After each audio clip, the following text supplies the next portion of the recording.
ਖਬਰਾਂ ਸਨ ਕਿ ਚਰਨਜੀਤ ਸਿੰਘ ਚੰਨੀ ਵੀ 2 ਸੀਟਾਂ ਤੋਂ ਲੜਨਗੇ ਤੇ ਉਹਨਾਂ ਦੀ ਵੀ ਦੂਸਰੀ ਟਿਕਟ ਦੀ ਅਨਾਉਂਸਮੈਂਟ ਹੋ ਗਈ। ਪਰ ਫਿਰ ਰੌਲਾ ਹਵਾ ਦੇ ਵਿੱਚ ਇਹ ਸੀ ਕਿ ਇਹ 2 ਟਿਕਟਾਂ ਤੋਂ ਲੜਨ ਵਾਲੀ ਜਿਹੜੀ ਗੱਲ ਆ ਇਹ ਗਲਤ ਹੈ। ਰਾਜਨੀਤੀ, ਸਿਆਸਤ ਜਾਂ ਚੋਣਾਂ ਇਹ ਚਿਹਰਿਆਂ ਤੇ ਆਧਾਰਿਤ ਹੋਣੀਆਂ ਚਾਹੀਦੀਆਂ ਜਾਂ ਮੁੱਦਿਆਂ ਤੇ ਆਧਾਰਿਤ ਹੋਣੀਆਂ ਚਾਹੀਦੀਆਂ। ਚਰਨਜੀਤ ਸਿੰਘ ਚੰਨੀ ਦੇ ਨਾਮ ਦੀ ਚਰਚਾ ਹੁੰਦੀ ਆ ਐਜ਼ ਏ ਸੀਐਮ ਫੇਸ, ਤੇ ਉਹ ਚਰਚਾ ਕਾਂਗਰਸ ਦੇ 3-4 ਸਰਵੇ ਨੇ ਉਹਨਾਂ ਵਿੱਚ ਹੋਈ ਆ ਜਾਂ ਮਾਰਗਰੇਟ ਅਲਵਾ ਦੇ ਬੇਟੇ ਦੇ ਸਰਵੇ 'ਚ ਹੋਈ ਆ। ਉਹ ਗੱਲਾਂ ਠੀਕ ਨੇ, ਪਰ ਉਹ ਗੱਲਾਂ ਸਾਰੀਆਂ ਸਰਵੇ 'ਚ ਹੀ ਨੇ ਨਾ ਜੀ। ਹਰ ਵਾਰ ਇਦਾਂ ਹੁੰਦਾ ਹੈ ਕਿ ਟਿਕਟ ਜਿਹੜੀਆਂ ਉਹਨਾਂ ਦੀ ਗਿਣਤੀ ਸਿਰਫ ਪੰਜਾਬ 'ਚ ਜੇ ਕਿਸੇ ਇੱਕ ਪਾਰਟੀ ਦੇ ਨਜ਼ਰੀਏ ਤੋਂ ਦੇਖੀਏ ਤਾਂ 117 ਟਿਕਟਾਂ ਨੇ। ਜਦੋਂ ਉਹਨਾਂ ਦੇ ਨਾਲ ਕਿਸੇ ਦਾ ਗੱਠਜੋੜ ਹੋ ਜਾਂਦਾ ਤੇ ਉਹ ਟਿਕਟਾਂ ਵੰਡੀਆਂ ਜਾਂਦੀਆਂ ਨੇ। ਪਹਿਲਾਂ ਕਹਿੰਦੇ ਸੀ ਕਿ ਮੈਂ ਬਹੁਤ ਨੇੜੇ ਆ, ਮੈਂ ਹਲਕੇ ਦੇ ਲੋਕਾਂ ਦੀ ਸੇਵਾ ਕਰਾਂਗਾ, ਮੈਂ ਹਲਕਾ ਦੇ ਲੋਕਾਂ ਲਈ ਹਾਜ਼ਰ ਰਹਾਂਗਾ, ਜਿਵੇਂ ਕਿ ਸੇਵਾ ਕਰਨ ਦੀਆਂ ਗੱਲਾਂ ਸਾਰੇ ਹੀ ਪੋਲੀਟੀਕਲ ਲੀਡਰ ਜਦੋਂ ਟਿਕਟ ਮਿਲਦੀ ਆ ਤੇ ਉਹ ਕਰਦੇ ਨੇ। ਪਰ ਉਸ ਤੋਂ ਬਾਅਦ ਉਹ ਆਪਣੇ ਫਿਲਮੀ ਕੈਰੀਅਰ ਦੇ ਵਿੱਚ ਹੀ ਰੁੱਝੇ ਹੋਏ ਨਜ਼ਰ ਆ। ਸਨੀ ਦਿਓਲ ਬਾਰੇ ਕਿਆਸ ਲਾਈਆਂ ਜਾ ਰਹੀਆਂ ਨੇ ਕਿ ਇਸ ਤੋਂ ਬਾਅਦ ਉਹ ਵੀ ਆਪਣੇ ਪਿਤਾ ਜੀ ਵਾਂਗ ਤੌਬਾ ਕਰ ਲੈਣਗੇ, ਉਹਨਾਂ ਨੇ ਅਗਲੀ ਵਾਰ ਇਲੈਕਸ਼ਨ ਜਿਹੜੀ ਆ ਉਹ ਨਹੀਂ ਲੜਨੀ। ਪਰ ਜੇਕਰ ਤੁਸੀਂ ਇਹਨੂੰ ਸਿਆਸੀ ਨਜ਼ਰੀਏ ਤੋਂ ਦੇਖੀਏ ਤਾਂ ਇਹ ਇੱਕ ਮਜ਼ਾਕ ਜਿਹਾ ਜਾਪਦਾ ਹੈ। ਬਹੁਤ ਸਾਰੇ ਵੱਡੇ ਲੀਡਰ ਇਹਨਾਂ ਡੇਰਿਆਂ ਦੀ ਹਾਜ਼ਰੀ ਭਰਦੇ ਦੇਖੇ ਜਾਂਦੇ ਨੇ, ਚਾਹੇ ਉਹ ਇੱਕ ਪਾਰਟੀ ਦੇ ਹੋਣ, ਚਾਹੇ ਦੂਜੀ ਪਾਰਟੀ ਦੇ, ਚਾਹੇ ਤੀਜੀ ਦੇ ਤੇ ਚਾਹੇ ਕਿਸੇ ਚੌਥੀ ਦੇ। ਕਾਨੂੰਨ ਦੀ ਜਿਹੜੀ ਗੱਲ ਆ ਉਹਦੇ ਤੇ ਅਸੀਂ ਟਿੱਪਣੀ ਨਹੀਂ ਕਰ ਸਕਦੇ, ਪਰ ਫਿਰ ਵੀ ਅਸੀਂ ਇਹ ਵੀ ਗੱਲ ਜਾਣਦੇ ਹਾਂ ਕਿ justice delayed is justice denied.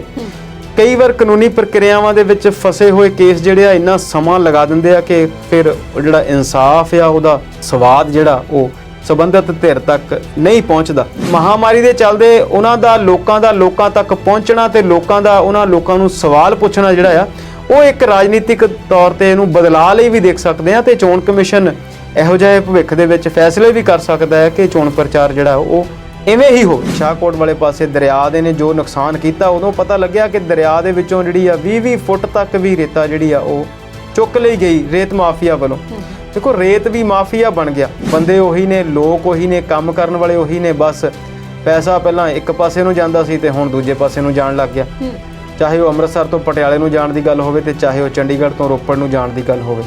ਸੋ ਹੁਣ ਵੀ ਕਿਹਾ ਜਾਂਦਾ ਕਿ ਚੰਨੀ ਸਾਹਿਬ ਦਾ ਜਿਹੜਾ ਸਿੱਧਾ ਜਿਹੜਾ ਹੱਥ ਆ ਉਹ ਇਸ ਮਾਈਨਿੰਗ ਦੇ ਵਿੱਚ ਹੈ।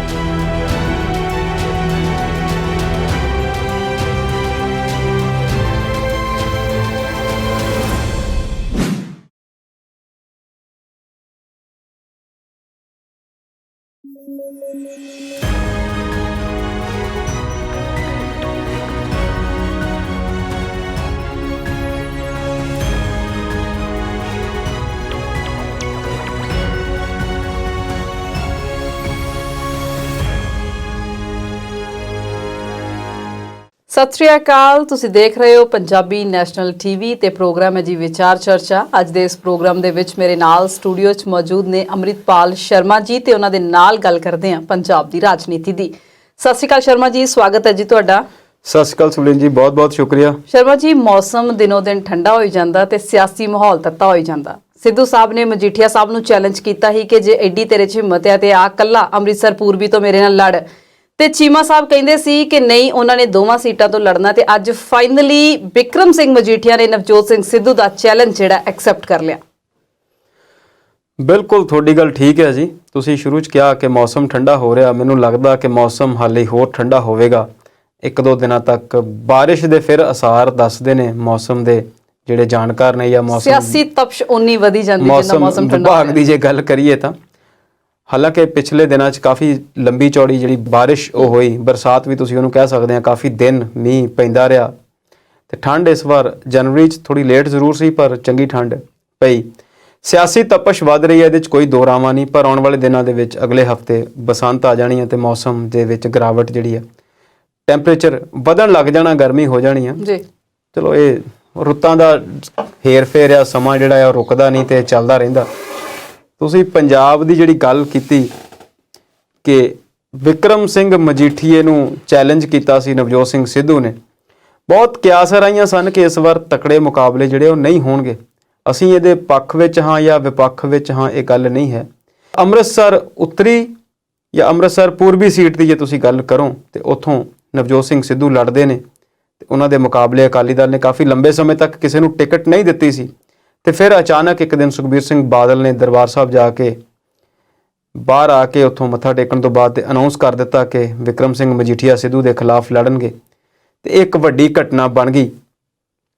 ਉਸ ਤੋਂ ਬਾਅਦ ਟਿਕਟਾਂ ਜਿਹੜੀਆਂ ਅਲੱਗ-ਅਲੱਗ ਪਾਰਟੀਆਂ ਵੱਲੋਂ ਅਨਾਉਂਸ ਹੁੰਦੀਆਂ ਰਹੀਆਂ ਤੇ ਬਹੁਤ ਦਿਨਾਂ ਤੋਂ ਖਬਰਾਂ ਸਨ ਕਿ ਚਰਨਜੀਤ ਸਿੰਘ ਚੰਨੀ ਵੀ 2 ਸੀਟਾਂ ਤੋਂ ਲੜਨਗੇ ਤੇ ਉਹਨਾਂ ਦੀ ਵੀ ਦੂਸਰੀ ਟਿਕਟ ਦੀ ਅਨਾਉਂਸਮੈਂਟ ਹੋ ਗਈ। ਪਰ ਫਿਰ ਰੌਲਾ ਹਵਾ ਦੇ ਵਿੱਚ ਇਹ ਸੀ ਕਿ ਇਹ 2 ਟਿਕਟਾਂ ਤੋਂ ਲੜਨ ਵਾਲੀ ਜਿਹੜੀ ਗੱਲ ਆ ਇਹ ਗਲਤ ਹੈ ਤੇ ਸਿੱਧੂ ਸਾਹਿਬ ਜਿਵੇਂ ਬੋਲਦੇ ਨੇ, ਉਹਨਾਂ ਨੇ ਵਿਕਰਮਜੀਤ ਸਿੰਘ ਮਜੀਠੀਆ ਨੂੰ ਫਿਰ ਚੈਲੰਜ ਕੀਤਾ ਕਿ ਜੇ 2 ਤੋਂ ਕਿਉਂ ਲੜਨਾ ਹੈ, 1 ਤੋਂ ਲੜ ਲੈ।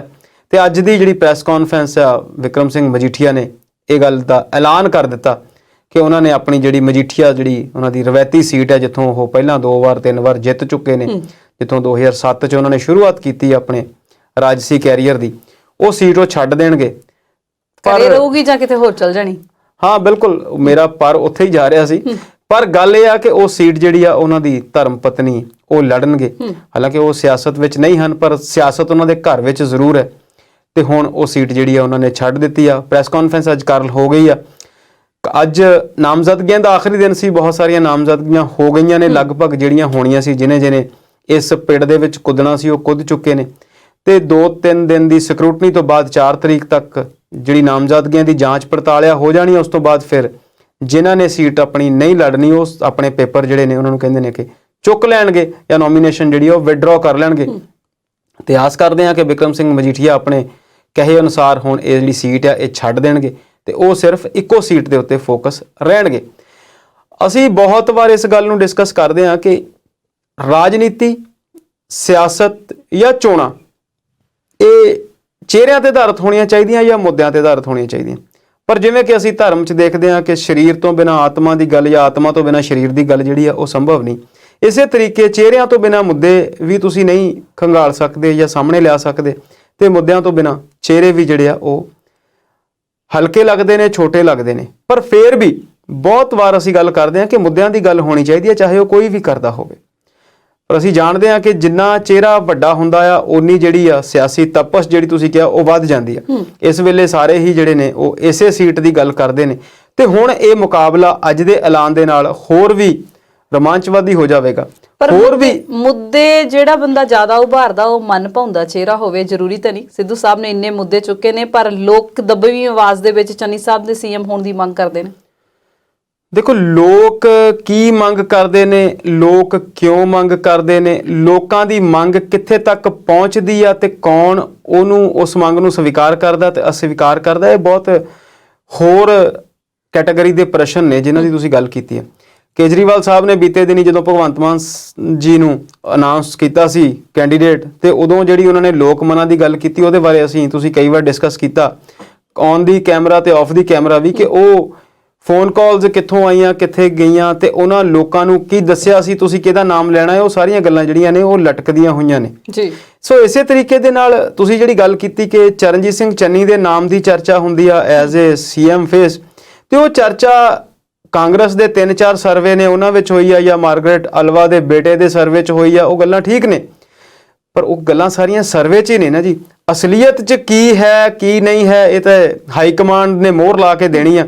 ਜਿਵੇਂ ਅੱਜ ਬਹੁਤ ਸਾਰੀਆਂ ਟਿਕਟਾਂ ਦੀ ਤੁਸੀਂ ਅਗਲੀ ਗੱਲ ਕਰਨੀ ਆ ਕਿ ਕਿਹਨੂੰ ਟਿਕਟ ਦੇ ਦਿੱਤੀ ਤੇ ਕਿਹਦੀ ਟਿਕਟ ਲੈ ਲਈ। ਮੈਂ ਮੁੱਦੇ ਤੇ ਆਉਣ ਲੱਗੀ ਸੀ ਕਿ ਜਦੋਂ ਕਾਂਗਰਸ ਨੇ 86 ਉਮੀਦਵਾਰਾਂ ਦੀ ਪਹਿਲੀ ਸੂਚੀ ਦਾ ਐਲਾਨ ਕੀਤਾ ਸੀ ਤੇ ਸਭ ਤੋਂ ਜ਼ਿਆਦਾ ਰੌਲਾ ਪਿਆ ਸੀ ਆਦਮਪੁਰ ਸੀਟ ਤੇ ਅੱਜ ਸਵੇਰੇ ਖੋਰੇ ਸੂਤਰ ਪਤਲੇ ਪੈ ਗਏ, ਖੋਰੇ ਸੱਚਾਈ ਕੋਈ ਹੋਰ ਹੈ ਜਿਹੜੀ ਹਲੇ ਸਾਹਮਣੇ ਆਉਣੀ ਆ। ਸਵੇਰੇ ਖਬਰਾਂ ਟੈਲੀਵਿਜ਼ਨ ਤੇ ਚੱਲਣ ਲੱਗੀਆਂ ਸੀ ਕਿ ਕੋਟਲੀ ਸਾਹਿਬ ਤੋਂ ਟਿਕਟ ਵਾਪਸ ਲੈ ਲਈ ਜਾਊਗੀ ਤੇ ਮਹਿੰਦਰ ਕੇਪੀ ਜਿਹੜੇ ਨੇ ਉਹ ਨਾਮਜ਼ਦਗੀ ਕਾਗਜ਼ ਦਾਖਲ ਕਰਨਗੇ। ਪਰ ਜਦੋਂ ਨਾਮਜ਼ਦਗੀਆਂ ਭਰਨ ਦਾ ਵੇਲਾ ਆਇਆ ਤੇ ਫਿਰ ਕੋਟਲੀ ਸਾਹਿਬ ਨੇ ਹੀ ਨਾਮਜ਼ਦਗੀਆਂ ਦੇ ਪੱਤਰ ਦਾਖਲ ਕੀਤੇ। ਮਹਿੰਦਰ ਕੇਪੀ ਹੁਣ ਗੁੱਸੇ ਨਜ਼ਰ ਆ ਰਹੇ ਨੇ। ਮਹਿੰਦਰ ਸਿੰਘ ਕੇਪੀ ਦੀ ਜਦੋਂ ਤੁਸੀਂ ਗੱਲ ਕਰਦੇ ਆ ਤੇ ਉਹ ਕਾਂਗਰਸ ਦੇ ਵਿੱਚ ਬਹੁਤ ਲੰਬੇ ਸਮੇਂ ਤੋਂ ਤੁਸੀਂ ਇਦਾਂ ਕਹਿ ਲਓ ਕਿ ਉਹਨਾਂ ਤੋਂ ਵੀ ਜਿਹੜੀ ਪਹਿਲੀ ਪੀੜ੍ਹੀ ਸੀ ਉਹਨਾਂ ਦੇ ਪਿਤਾ ਜੀ ਦਰਸ਼ਨ ਕੇਪੀ ਜੀ ਪੰਜਾਬ ਦੇ ਵੱਡੇ ਲੀਡਰ ਸਨ ਤੇ ਅੱਤਵਾਦ ਦੇ ਦੌਰਾਨ ਉਹਨਾਂ ਦਾ ਕਤਲ ਵੀ ਹੋਇਆ ਤੇ ਕੇਪੀ ਸਾਹਿਬ ਬਹੁਤ ਲੰਬੇ ਸਮੇਂ ਤੋਂ ਪਾਰਟੀ ਵਿੱਚ ਸਰਗਰਮ ਹਨ। ਹਾਲਾਂਕਿ ਪਿਛਲੀਆਂ ਕੁਝ ਇਲੈਕਸ਼ਨਸ ਉਹ ਹਾਰੇ ਜ਼ਰੂਰ ਹਨ ਪਰ ਉਹ ਪਾਰਟੀ ਦੇ ਪ੍ਰਧਾਨ ਵੀ ਰਹੇ ਹਨ ਤੇ ਚੰਨੀ ਸਾਹਿਬ ਨਾਲ ਉਹਨਾਂ ਦੀ ਜਿਹੜੀ ਨੇੜੇ ਦੀ ਰਿਸ਼ਤੇਦਾਰੀ ਆ ਉਹਦੀ ਵੀ ਚਰਚਾ ਕਾਫੀ ਦਿਨਾਂ ਤੋਂ ਹੋ ਰਹੀ ਸੀ। ਪਰ ਫਿਰ ਬਿਲਕੁਲ ਤੁਸੀਂ ਸਹੀ ਫਰਮਾਇਆ ਕਿ ਜਦੋਂ ਇਹ ਸੂਚੀ ਆਉਂਦੀ ਆ ਪਹਿਲੀ ਜਨਵਰੀ ਦੇ ਦੂਸਰੇ ਜਾਂ ਤੀਸਰੇ ਹਫਤੇ ਦੇ ਵਿੱਚ ਤੇ ਉਹਦੇ ਵਿੱਚ ਇਸ ਗੱਲ ਦੀ ਚਰਚਾ ਜ਼ਰੂਰ ਰਹੀ ਕਿ ਮਹਿੰਦਰ ਸਿੰਘ ਕੇਪੀ ਜਿਹੜੇ ਕਿ ਆਦਮਪੁਰ ਦੀ ਟਿਕਟ ਦੀ ਡਿਮਾਂਡ ਕਰਦੇ ਸੀ ਉਹਨਾਂ ਨੂੰ ਉਹ ਨਹੀਂ ਮਿਲੀ। ਉਸ ਦਿਨ ਤੋਂ ਹੀ ਉਹ ਇਸ ਜ਼ੋਰ ਅਜਮਾਇਸ਼ ਕਰ ਰਹੇ ਸੀ, ਆਪਣੇ ਜੋ ਦਾਅਵ ਸੀ, ਜੋ ਕੁੰਡੀਆਂ ਸੀ ਉਹ ਲੜਾ ਰਹੇ ਸੀ ਕਿ ਜਿਹੜੀ ਟਿਕਟ ਆ ਉਹ ਕੋਟਲੀ ਤੋਂ ਲੈ ਕੇ ਵਾਪਸ ਉਹਨਾਂ ਨੂੰ ਮਿਲ ਜਾਵੇ। ਹਾਲਾਂਕਿ ਉਹਨਾਂ ਦੇ ਜਲੰਧਰ ਦੇ 1-2 ਹਲਕਿਆਂ ਤੋਂ ਲੜਨ ਦੀਆਂ ਖਬਰਾਂ ਵੀ ਆਉਂਦੀਆਂ ਰਹੀਆਂ। ਉਹਨਾਂ ਨੇ ਜਲੰਧਰ ਕੈਂਟ ਤੋਂ ਆਜ਼ਾਦ ਲੜਨ ਦੀ ਵੀ ਗੱਲ ਕੀਤੀ, ਚੋਣ ਪ੍ਰਚਾਰ ਸ਼ੁਰੂ ਕਰਨ ਦੀਆਂ ਵੀ ਗੱਲਾਂ ਹੁੰਦੀਆਂ ਰਹੀਆਂ। ਤੇ ਕੱਲ ਜਿਵੇਂ ਕਿ ਪਤਾ ਸੀ ਕਿ ਅੱਜ ਦਾ ਜਿਹੜਾ ਦਿਨ ਆ ਉਹ ਆਖਰੀ ਆ, ਤੇ ਕੱਲ ਸ਼ਾਮ ਤੱਕ ਵੀ ਇਹ ਖਬਰਾਂ ਫਲੈਸ਼ ਹੋਣੀਆਂ ਸ਼ੁਰੂ ਹੋ ਗਈਆਂ ਸੀ ਕਿ KP ਸਾਹਿਬ ਨੂੰ ਹਾਂ ਜਿਹੜੀ ਆ ਉਹ ਕਰ ਦਿੱਤੀ ਗਈ ਆ। ਉਹਨਾਂ ਨੇ ਵੀ ਅੱਜ ਕਿਹਾ ਕਿ ਮੈਨੂੰ ਟੈਲੀਫੋਨ ਤੇ ਕਿਹਾ ਗਿਆ ਸੀਗਾ ਕਿ ਤੁਸੀਂ ਜਿਹੜੇ ਆ ਪੇਪਰ ਉਹ ਭਰਾਂਗੇ। ਹੁਣ ਇਸ ਗੱਲ ਦੇ ਵਿੱਚ ਅਸਲ ਕੀ ਹੈ ਇਹ ਤਾਂ ਹਾਈ ਕਮਾਂਡ ਦੱਸ ਸਕਦੀ ਆ, ਚੋਣ ਸਿਲੈਕਸ਼ਨ ਕਮੇਟੀ ਦੱਸ ਸਕਦੀ ਹੈ, ਜਾਂ KP ਸਾਹਿਬ ਦੱਸ ਸਕਦੇ ਨੇ। ਅੱਜ ਵੀ ਉਹਨਾਂ ਨੇ ਕਿਹਾ ਕਿ ਮੈਨੂੰ ਜੋ ਪਾਰਟੀ ਵੱਲੋਂ ਕਿਹਾ ਗਿਆ ਸੀ ਉਹਦੇ ਤੇ ਪਾਰਟੀ ਪੂਰਾ ਨਹੀਂ ਉਤਰੀ, ਮੇਰੇ ਨਾਲ ਧੋਖਾ ਹੋਇਆ ਹੈ। ਤੇ ਅਖੀਰਲੇ ਸਮੇਂ ਦੇ ਦੌਰਾਨ ਉਹ ਇੱਕ ਵਾਰ ਚੋਣ ਕਮਿਸ਼ਨ ਦੇ ਦਫ਼ਤਰ ਜਿੱਥੇ ਪੇਪਰ ਫਾਈਲ ਹੋਣੇ ਸੀ ਉੱਥੇ ਗਏ ਵੀ ਨਜ਼ਰ ਆਉਂਦੇ ਨੇ, ਪਰ ਬਾਅਦ ਵਿੱਚ ਉਹਨਾਂ ਨੇ ਬਾਹਰ ਆ ਕੇ ਦੱਸਿਆ ਕਿ ਮੇਰੇ ਕੋਲ ਉਹ ਜਿਹੜੀ ਚਿੱਠੀ ਸੀ ਉਹ ਨਹੀਂ ਮਿਲੀ ਤੇ ਇਸ ਕਰਕੇ ਮੈਂ ਉੱਥੋਂ ਵਾਪਸ ਆ ਗਿਆ। ਤੇ ਫਾਈਲ ਉਹਨਾਂ ਨੇ ਆਜ਼ਾਦ ਵੀ ਜਿਹੜੀ ਆ ਉਹ ਨਹੀਂ ਭਰੀ। ਪਰ ਫਿਰ ਵੀ ਘਟਨਾਵਾਂ ਜਿਹੜੀਆਂ ਨੇ ਉਹ ਇਸ ਤਰੀਕੇ ਨਾਲ ਵਾਪਰੀਆਂ ਨੇ। 2-3-4 ਸੀਟਾਂ ਦੀ ਜੇ ਅਸੀਂ ਗੱਲ ਕਰੀਏ, ਆਦਮਪੁਰ ਹਲਕੇ ਤੋਂ ਪਹਿਲਾਂ ਵੀ ਸਵਲੀਨ ਜੀ ਇਹ ਜਲੰਧਰ ਜ਼ਿਲ੍ਹੇ ਦੀ ਤੁਸੀਂ ਕਹਿ ਸਕਦੇ ਆ ਤਰਾਸਦੀ ਆ ਕਿ ਇੱਥੇ ਪਿਛਲੀ ਵਾਰ ਵੀ ਕੁਝ ਸੀਟਾਂ ਜਿਹੜੀਆਂ ਆ ਉਹ ਇੱਕ ਟਿਕਟ ਇੱਕ ਬੰਦੇ ਨੂੰ ਲੈ ਕੇ ਦੂਜੇ ਨੂੰ ਦੇ ਦਿੱਤੀ ਸੀ, ਦੂਜੇ ਤੋਂ ਲੈ ਕੇ ਫਿਰ ਤੀਸਰੇ ਨੂੰ ਵੀ ਦੇ ਦਿੱਤੀ ਗਈ ਸੀ। ਸੋ ਇਹ ਜਿਹੜੀਆਂ ਚੀਜ਼ਾਂ ਨੇ ਹਾਈ ਕਮਾਂਡ ਕਈ ਵਾਰ ਇਦਾਂ ਕਰ ਲੈਂਦੀ ਆ। ਇਸੇ ਗੱਲ ਕਰਕੇ ਅਸੀਂ ਕਈ ਵਾਰ ਖੇਤਰੀ ਪਾਰਟੀਆਂ ਜਾਂ ਲੋਕਲ ਪਾਰਟੀਆਂ ਦੀ ਵਕਾਲਤ ਵੀ ਕਰਦੇ ਨਜ਼ਰ ਆਉਂਦੇ ਆ ਕਿ ਗਰਾਊਂਡ ਦੇ ਜਿੰਨਾ ਨੇੜੇ ਹੋ ਕੇ ਕੋਈ ਗੱਲ ਸੁਣੀ ਸਮਝੀ ਦੇਖੀ ਜਾਂਦੀ ਆ, ਉਹਦੇ ਅਧੀਨ ਅਗਰ ਫੈਸਲੇ ਲਏ ਜਾਣ ਉਹਦੇ ਆਧਾਰਿਤ, ਤਾਂ ਉਹਨਾਂ ਦਾ ਜਿਹੜਾ ਫਾਇਦਾ ਆ ਉਹ ਪਾਰਟੀਆਂ ਨੂੰ ਵੱਧ ਹੋ ਸਕਦਾ। ਖੈਰ KP ਹੋਰਾਂ ਨੇ ਤੇ ਆਜ਼ਾਦ ਜਿਹੜੀ ਨਾਮਜ਼ਦਗੀ ਉਹ ਨਹੀਂ ਭਰੀ, ਪਰ ਜਸਬੀਰ ਸਿੰਘ ਡਿੰਪਾ ਦੇ ਭਰਾ ਨੇ ਖਡੂਰ ਸਾਹਿਬ ਤੋਂ ਆਜ਼ਾਦ ਨਾਮਜ਼ਦਗੀ ਦੇ ਪੱਤਰ ਦਾਖਲ ਕਰਤੇ ਨੇ। ਬਿਲਕੁਲ ਠੀਕ ਹੈ ਜੀ। ਕੱਲ ਅਸੀਂ ਗੱਲ ਕੀਤੀ ਸੀ ਕਿ ਰਮਨਜੀਤ ਸਿੱਕੀ ਨੇ ਇੱਕ ਵੱਖਰੀ ਮਿਸਾਲ ਪੇਸ਼ ਕੀਤੀ ਹੈ ਕਿ ਉਹਨੇ ਇੱਕ ਹੀ ਹਲਕੇ ਤੋਂ 2 ਫਾਈਲਾਂ ਜਮ੍ਹਾਂ ਕਰਵਾਈਆਂ ਨੇ, ਆਜ਼ਾਦ ਦੇ ਤੌਰ ਤੇ ਵੀ ਤੇ ਪਾਰਟੀ ਦੀ ਟਿਕਟ ਤੇ ਵੀ, ਕਿਉਂਕਿ ਉਹਨਾਂ ਨੂੰ ਵੀ ਡਰ ਸੀ ਕਿ ਟਿਕਟ ਉਹਨਾਂ ਦੀ ਜਿਹੜੀ ਆ ਉਹ ਕੱਟੀ ਜਾ ਸਕਦੀ ਆ। ਹਾਲਾਂਕਿ ਕਿਆਸ ਰਾਈਆਂ ਇਹ ਵੀ ਨੇ ਕਿ ਹਾਲੇ ਵੀ ਕੁਝ ਹੋ ਸਕਦਾ। ਮੇਰੀ ਜਿਹੜੀ ਇਹਦੇ 'ਚ ਟੈਕਨੀਕਲ ਸਮਝ ਨਹੀਂ ਹੈ ਕਿ ਇਦਾਂ ਕੁਝ ਹੋ ਸਕਦਾ ਕਿ ਨਹੀਂ ਹੋ ਸਕਦਾ। ਹੋ ਸਕਦਾ ਪਾਰਟੀ ਕਿਸੇ ਉਮੀਦਵਾਰ ਨੂੰ ਇਸ ਗੱਲ ਲਈ ਮਨਾ ਲੈ ਕਿ ਤੁਸੀਂ ਆਪਣੇ ਨੋਮੀਨੇਸ਼ਨ ਪੇਪਰ ਜਿਹੜੇ ਆ ਉਹ ਵਾਪਸ ਲੈ ਲਓ। ਤੇ ਬਿਲਕੁਲ ਤੁਸੀਂ ਠੀਕ ਦੱਸਿਆ, ਖਡੂਰ ਸਾਹਿਬ ਤੋਂ ਮੈਂਬਰ ਪਾਰਲੀਮੈਂਟ ਜਸਬੀਰ ਸਿੰਘ ਡਿੰਪਾ ਜਿਹੜੇ ਕਿ ਖਡੂਰ ਸਾਹਿਬ ਦੀ ਟਿਕਟ ਦੀ ਮੰਗ ਕਰਦੇ ਸੀ, ਉਹਨਾਂ ਨੂੰ ਉਹ ਟਿਕਟ ਨਹੀਂ ਦਿੱਤੀ ਗਈ ਤੇ ਅੱਜ ਉਹਨਾਂ ਦੇ ਭਰਾ ਵੱਲੋਂ ਆਜ਼ਾਦ ਪੇਪਰ ਜਿਹੜੇ ਉਹ ਫਾਈਲ ਕਰ ਦਿੱਤੇ ਗਏ ਨੇ। ਸੋ ਇਹ ਬੜੀ ਇੱਕ ਲੰਬੀ ਚੌੜੀ ਗੱਲ ਹੈ। ਹਰ ਵਾਰ ਇਦਾਂ ਹੁੰਦਾ ਹੈ ਕਿ ਟਿਕਟ ਜਿਹੜੀਆਂ ਉਹਨਾਂ ਦੀ ਗਿਣਤੀ ਸਿਰਫ ਪੰਜਾਬ 'ਚ ਜੇ ਕਿਸੇ ਇੱਕ ਪਾਰਟੀ ਦੇ ਨਜ਼ਰੀਏ ਤੋਂ ਦੇਖੀਏ ਤਾਂ 117 ਟਿਕਟਾਂ ਨੇ। ਜਦੋਂ ਉਹਨਾਂ ਦੇ ਨਾਲ ਕਿਸੇ ਦਾ ਗੱਠਜੋੜ ਹੋ ਜਾਂਦਾ ਤੇ ਉਹ ਟਿਕਟਾਂ ਵੰਡੀਆਂ ਜਾਂਦੀਆਂ ਨੇ। ਤੇ ਹਰ ਹਲਕੇ ਵਿੱਚ ਹਰ ਪਾਰਟੀ ਜਿਹੜੀ ਆ ਉਹ ਆਪਣਾ ਇੱਕ ਕੇਡਰ ਰੱਖਦੀ ਆ, ਲੀਡਰ ਰੱਖਦੀ ਆ। ਇੱਕ ਨਹੀਂ, ਲੀਡਰ ਇੱਕ ਤੋਂ ਵੱਧ ਵੀ ਹੁੰਦੇ ਨੇ ਬਹੁਤ ਹਲਕਿਆਂ ਵਿੱਚ। ਜਿੰਨੇ ਹਲਕੇ ਮਹੱਤਵਪੂਰਨ ਨੇ ਉਨੇ ਹੀ ਉੱਥੇ ਜਿਹੜੇ ਲੋਕ ਨੇ ਉਹ ਵੱਧ ਇੰਟਰਸਟਿਡ ਨੇ, ਵੱਧ ਉਤਸੁਕ ਹੁੰਦੇ ਨੇ ਚੋਣਾਂ ਲੜਨ ਲਈ, ਕਿਉਂਕਿ ਰਾਜਨੀਤੀ ਜਿਹੜੀ ਆ ਹੁਣ ਸੇਵਾ ਤੇ ਕਹਿਣ ਲਈ ਬਣੀ ਹੋਈ ਆ, ਅਦਰਵਾਈਜ਼ ਤਾਂ ਉਹ ਆਪਣੇ ਆਪ ਦੇ ਵਿੱਚ ਇੱਕ ਚੰਗਾ ਲੰਬਾ ਸੋਹਣਾ ਬਿਜ਼ਨਸ ਬਣ ਗਿਆ ਹੋਇਆ। ਤੁਸੀਂ ਦੇਖਦੇ ਆ ਜਦੋਂ ਜਿਹੜੇ ਵੀ ਨੋਮੀਨੇਸ਼ਨ ਫਾਈਲ ਕਰਨ ਜਾਂਦੇ ਨੇ, ਇਲੈਕਸ਼ਨ ਕਮਿਸ਼ਨ ਦੀਆਂ ਹਦਾਇਤਾਂ ਦੇ ਅਨੁਸਾਰ ਉਹ ਆਪਣੀ ਆਮਦਨ ਦਾ ਵੇਰਵਾ ਦੱਸਦੇ ਨੇ। ਤੇ ਕੋਈ ਇੱਕਾ ਦੁੱਕਾ ਹੋਣ ਜਿਨ੍ਹਾਂ ਦੀ ਆਮਦਨ ਘਟਦੀ ਹੈ ਨੇ, ਤੇ ਬਹੁਤਿਆਂ ਦੀ ਆਮਦਨ ਦੇ ਵਿੱਚ ਵਾਧਾ ਜਿਹੜਾ ਆ ਉਹ ਕਰੋੜਾਂ ਰੁਪਈਆਂ ਵਿੱਚ ਹੁੰਦਾ, ਕਈਆਂ ਦੀਆਂ ਤਾਂ ਸੈਂਕੜੇ ਕਰੋੜਾਂ ਦੇ ਵਿੱਚ ਵੀ ਵਾਧਾ ਹੁੰਦਾ। ਸੋ ਇਹ ਜਿਹੜੀਆਂ ਟਿਕਟਾਂ ਲੈਣ ਦਾ, ਟਿਕਟਾਂ ਕੱਟਣ ਦਾ, ਟਿਕਟਾਂ ਵਾਪਸ ਕਰਨ ਦਾ ਤੇ ਆਜ਼ਾਦ ਖੜਨ ਦਾ ਜਿਹੜਾ ਸਿਲਸਿਲਾ ਸੀ, ਤੁਸੀਂ ਉਹਨੂੰ ਕਹਿ ਸਕਦੇ ਆ ਕਿ ਅੱਜ ਉਹ ਖਤਮ ਹੋ ਗਿਆ। ਨੋਮੀਨੇਸ਼ਨਸ ਦਾ ਅੱਜ ਆਖਰੀ ਦਿਨ ਸੀ। ਜਿਹਨੇ ਭਰਨੀਆਂ ਸੀ ਉਹ ਭਰ ਦਿੱਤੀਆਂ ਨੇ। ਕੱਲ ਅਸੀਂ ਖਰੜ ਤੋਂ ਜਗਮੋਹਨ ਸਿੰਘ ਕੰਗ ਦੀ ਗੱਲ ਵੀ ਕਰਦੇ ਸੀ ਕਿ ਉਹਨਾਂ ਦੇ ਬੇਟੇ ਨੇ ਵੀ ਆਜ਼ਾਦ ਨੋਮੀਨੇਸ਼ਨ ਜਿਹੜੀ ਆ ਫਾਈਲ ਕੀਤੀ ਹੈ। ਪੇਪਰ ਉਹਨਾਂ ਨੇ ਆਜ਼ਾਦ ਭਰ ਦਿੱਤੇ ਨੇ। ਬਾਅਦ ਵਿੱਚ ਕੇਜਰੀਵਾਲ ਸਾਹਿਬ ਨੂੰ ਮਿਲ ਕੇ ਉਹ ਪਾਰਟੀ ਦੇ ਵਿੱਚ ਸ਼ਾਮਲ ਹੋ ਗਏ ਨੇ, ਆਮ ਆਦਮੀ ਪਾਰਟੀ ਦੇ ਵਿੱਚ। ਤੇ ਜ਼ਾਹਿਰ ਤੌਰ ਤੇ ਫਿਰ ਹੁਣ ਉਹਨਾਂ ਦੇ ਪੁੱਤਰ ਜਿਹੜੇ ਨੇ ਉਹ ਆਉਣ ਵਾਲੇ ਦਿਨਾਂ ਦੇ ਵਿੱਚ ਆਪਣੇ ਜਿਹੜੇ ਨੋਮੀਨੇਸ਼ਨਸ ਆ ਉਹਨੂੰ ਵਿਦਡਰਾ ਕਰ ਲੈਣਗੇ। ਤੇ ਜਗਮੋਹਨ ਸਿੰਘ ਕੰਗ ਜਿਹੜੇ ਕਿ ਕਾਂਗਰਸ ਦੇ ਵਜ਼ਾਰਤ ਦੇ ਵਿੱਚ ਮਿਨਿਸਟਰ ਵੀ ਰਹੇ, ਹਾਰ ਵੀ ਗਏ ਤੇ ਵੱਡੇ ਲੀਡਰ ਵੀ ਨੇ। ਉਹਨਾਂ ਨੇ ਵੀ ਉੱਥੇ ਪੂਰਾ ਜ਼ੋਰ ਲਾਇਆ ਹੋਇਆ ਕਿ ਚਰਨਜੀਤ ਚੰਨੀ ਦੀਆਂ ਮੈਂ ਦੋਨਾਂ ਹੀ ਸੀਟਾਂ ਦੇ ਉੱਤੇ ਵਿਰੋਧ ਕਰੂੰਗਾ, ਕਿਉਂਕਿ ਇਹ ਮਾਈਨਿੰਗ ਦੇ ਵਿੱਚ ਜੁੜੇ ਹੋਏ ਨੇ। ਸੋ ਬਹੁਤ ਸਾਰੀਆਂ ਜਿਹੜੀਆਂ ਚੀਜ਼ਾਂ ਨੇ ਉਹ ਹਾਲੇ ਆਉਣ ਵਾਲੇ ਦਿਨਾਂ ਦੇ ਵਿੱਚ ਹੋਣਗੀਆਂ, ਪਰ ਟਿਕਟਸ ਜਿਹੜੀਆਂ ਨੇ ਉਹ ਵੰਡੀਆਂ ਜਾ ਚੁੱਕੀਆਂ ਨੇ, ਕੱਟੀਆਂ ਜਾ ਚੁੱਕੀਆਂ ਨੇ, ਮੋੜੀਆਂ ਜਾ ਚੁੱਕੀਆਂ ਨੇ। ਨੋਮੀਨੇਸ਼ਨਸ ਦਾ ਜਿਹੜਾ ਸਮਾਂ ਸੀ ਉਹ ਖਤਮ ਹੋ ਗਿਆ ਜੀ। ਪੰਜਾਬ ਦੇ ਸਿਆਸੀ ਸਮੀਕਰਨਾਂ ਤੇ ਗੱਲ ਇਸੇ ਤਰ੍ਹਾਂ ਜਾਰੀ ਰੱਖਾਂਗੇ, ਪਰ ਇਸ ਵੇਲੇ ਵੇਲਾ ਹੋ ਗਿਆ ਇੱਕ ਛੋਟੀ ਜਿਹੀ ਬ੍ਰੇਕ ਦਾ। ਜਲਦ ਹਾਜ਼ਰ ਹੁੰਦੇ ਹਾਂ।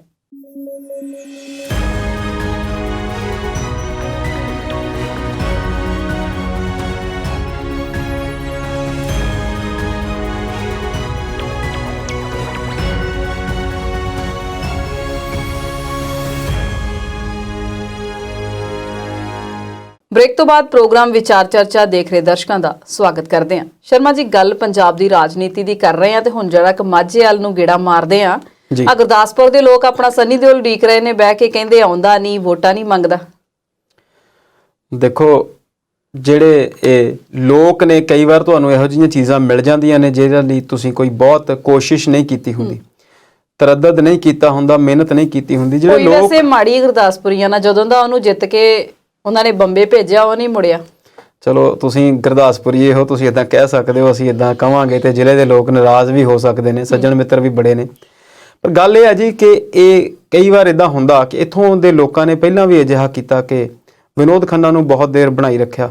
ਫਿਰ ਉਸ ਤੋਂ ਬਾਅਦ ਜਾਖੜ ਸਾਹਿਬ ਕਿਸੇ ਹੋਰ ਹਲਕੇ ਤੋਂ ਆਏ, ਕਾਫੀ ਦੂਰ ਸੀ ਉਹਨਾਂ ਦਾ ਹਲਕਾ, ਪੰਜਾਬ ਦੇ ਜਮਾਂ ਹੀ ਦੂਜੇ ਪਾਸਿਓਂ, ਤੇ ਉਹਨਾਂ ਨੂੰ ਇੱਧਰ ਲਿਆ ਕੇ ਜਿੱਤ ਦਿੱਤੀ। ਤੇ ਅਗਲੀ ਵਾਰ ਉਹਨਾਂ ਨੂੰ ਹਰਾਉਣ ਤੋਂ ਬਾਅਦ ਫਿਰ ਉਦੋਂ ਵੀ ਪਰੇ ਦਾ ਬੰਬੇ ਤੋਂ ਇੱਕ ਫਿਲਮ ਅਦਾਕਾਰ ਨੂੰ ਟਿਕਟ ਦੇ ਦਿੱਤੀ ਗਈ ਤੇ ਉਹ ਇੱਕ ਬੀਜੇਪੀ ਦਾ ਜਿਹੜਾ ਵੇਵ ਸੀ, ਇੱਕ ਮੋਦੀ ਫੈਕਟਰ ਦੇ ਅਧੀਨ ਉਹ ਪੰਜਾਬ ਦੇ ਵਿੱਚ ਜਿੱਤ ਗਏ। ਹਾਲਾਂਕਿ ਵੱਡੇ ਵੱਡੇ ਜਿਹੜੇ ਲੀਡਰ ਸੀ ਉਹ ਆਪਣੀਆਂ ਸੀਟਾਂ ਜ਼ਰੂਰ ਹਾਰੇ।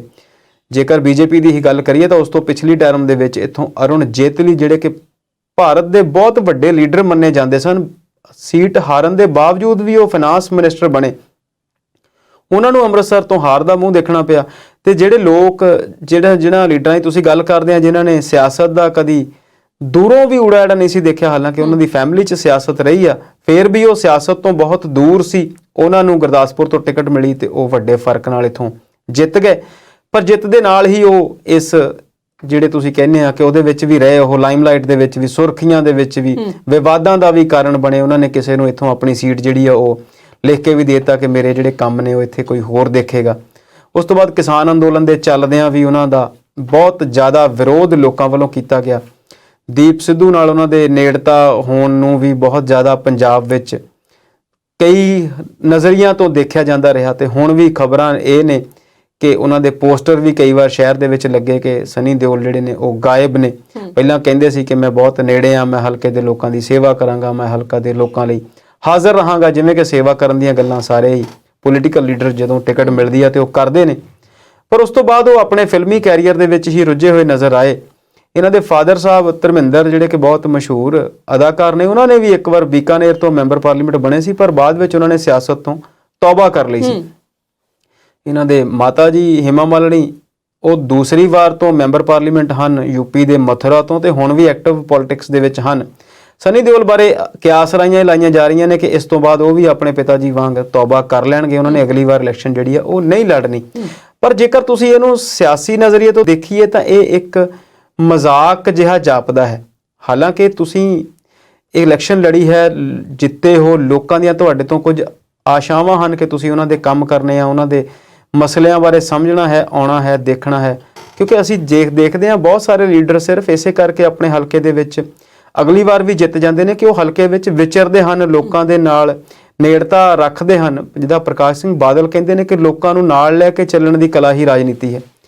ਪਰ ਸਨੀ ਦਿਓਲ ਦਾ ਇੰਨੇ ਲੰਬੇ ਸਮੇਂ ਤੋਂ ਹਲਕੇ 'ਚੋਂ ਗੈਰ ਹਾਜ਼ਰ ਰਹਿਣਾ, ਸਿਆਸਤ ਦੇ ਵਿੱਚ ਆਉਣਾ ਪਰ ਸਿਆਸਤ ਦੇ ਨੇੜੇ ਨਾ ਆਉਣਾ, ਇਹ ਜਿਹੜੀਆਂ ਗੱਲਾਂ ਨੇ ਉਹ ਵਿਰੋਧਾਭਾਸੀ ਨੇ। ਪਰ ਹੁਣ ਜਿਹੜੀ ਤੁਸੀਂ ਗੁਰਦਾਸਪੁਰ ਵਾਲੀ ਗੱਲ ਕੀਤੀ, ਹੋ ਸਕਦਾ ਹੈ ਕਿ ਉਹ ਅਗਲੀ ਵਾਰ ਉਮੀਦਵਾਰ ਨਾ ਬਣਨ, ਪਰ ਇਸ ਵਾਰ ਉਹ ਉਮੀਦਾਂ ਦੇ ਉੱਤੇ ਖਰੇ ਬਿਲਕੁਲ ਨਹੀਂ ਉਤਰੇ। ਹੁਣ ਅਗਲੀ ਵਾਰ ਫੇਰ ਉਹ ਕਿਸੇ ਸ਼ੈ ਦੇ ਉੱਤੇ ਚੜ੍ਹ ਕੇ ਕਿਸੇ ਵੇਵ ਦੇ ਵਿੱਚ ਵੜ ਕੇ ਫੇਰ ਜਿੱਤ ਜਾਣ ਤੇ ਕੋਈ ਅਤਕਥਨੀ ਨਹੀਂ ਹੋਵੇਗੀ, ਕਿਉਂਕਿ ਆਖਰ ਤੇ ਵੋਟਾਂ ਲੋਕਾਂ ਨੇ ਪਾਉਣੀਆਂ ਜੀ। ਸੌਦਾ ਸਾਧ ਰਾਮ ਰਹੀਮ ਦੇ ਕੁੜਮ ਦੀ ਗੱਲ ਕਰਦੇ ਆ। 35-40 ਸਾਲ ਕਾਂਗਰਸ ਨਾਲ ਜੁੜੇ ਰਹੇ ਐਡਾ ਵੱਡਾ ਬਾਬਾ ਤੇ ਉਹਦੇ ਕੁੜਮ ਨੂੰ ਕਾਂਗਰਸ ਨੇ ਸੀਟ ਨਹੀਂ ਦਿੱਤੀ ਤੇ ਤਲਵੰਡੀ ਸਾਬੋ ਤੋਂ ਆਜ਼ਾਦ ਖੜੇ ਹੋ ਗਏ ਨੇ। ਬਿਲਕੁਲ, ਇਹ ਇੱਕ ਕਾਫੀ ਦਿਨਾਂ ਤੋਂ ਚਰਚਾ 'ਚ ਸੀ ਇਹ ਖਬਰ ਕਿ ਹਰਮਿੰਦਰ ਸਿੰਘ ਜੱਸੀ, ਜਿਨ੍ਹਾਂ ਨੂੰ ਤਲਵੰਡੀ ਸਾਬੋ ਤੋਂ ਪਹਿਲਾਂ ਵੀ 2 ਵਾਰ ਵਿਧਾਇਕ ਰਹੇ ਨੇ, ਸਾਬਕਾ ਮੰਤਰੀ ਵੀ ਰਹੇ ਨੇ, ਉਹ ਕਾਫੀ ਲੰਬੇ ਸਮੇਂ ਤੋਂ ਕਾਂਗਰਸੀ ਨੇ। ਤੇ ਇਹ ਗੱਲ ਵੀ ਸਵਲੀਨ ਜੀ ਬਿਲਕੁਲ ਠੀਕ ਆ ਕਿ ਉਹ ਜਿੰਨਾ ਇੱਕ ਵਿਧਾਇਕ ਦੇ ਤੌਰ ਤੇ, ਐਮਐਲਏ ਦੇ ਤੌਰ ਤੇ ਮਸ਼ਹੂਰ ਸਨ, ਉਹਨੇ ਹੀ ਉਹ ਬਾਬੇ ਦੇ ਨਾਲ ਨੇੜੇ ਦੀ ਰਿਸ਼ਤੇਦਾਰੀ ਕਰਕੇ ਵੀ ਮਸ਼ਹੂਰ ਸਨ। ਇਹ ਵੀ ਗੱਲ ਇਸ ਵਾਰ ਚਰਚਾ ਵਿੱਚ ਹੈ।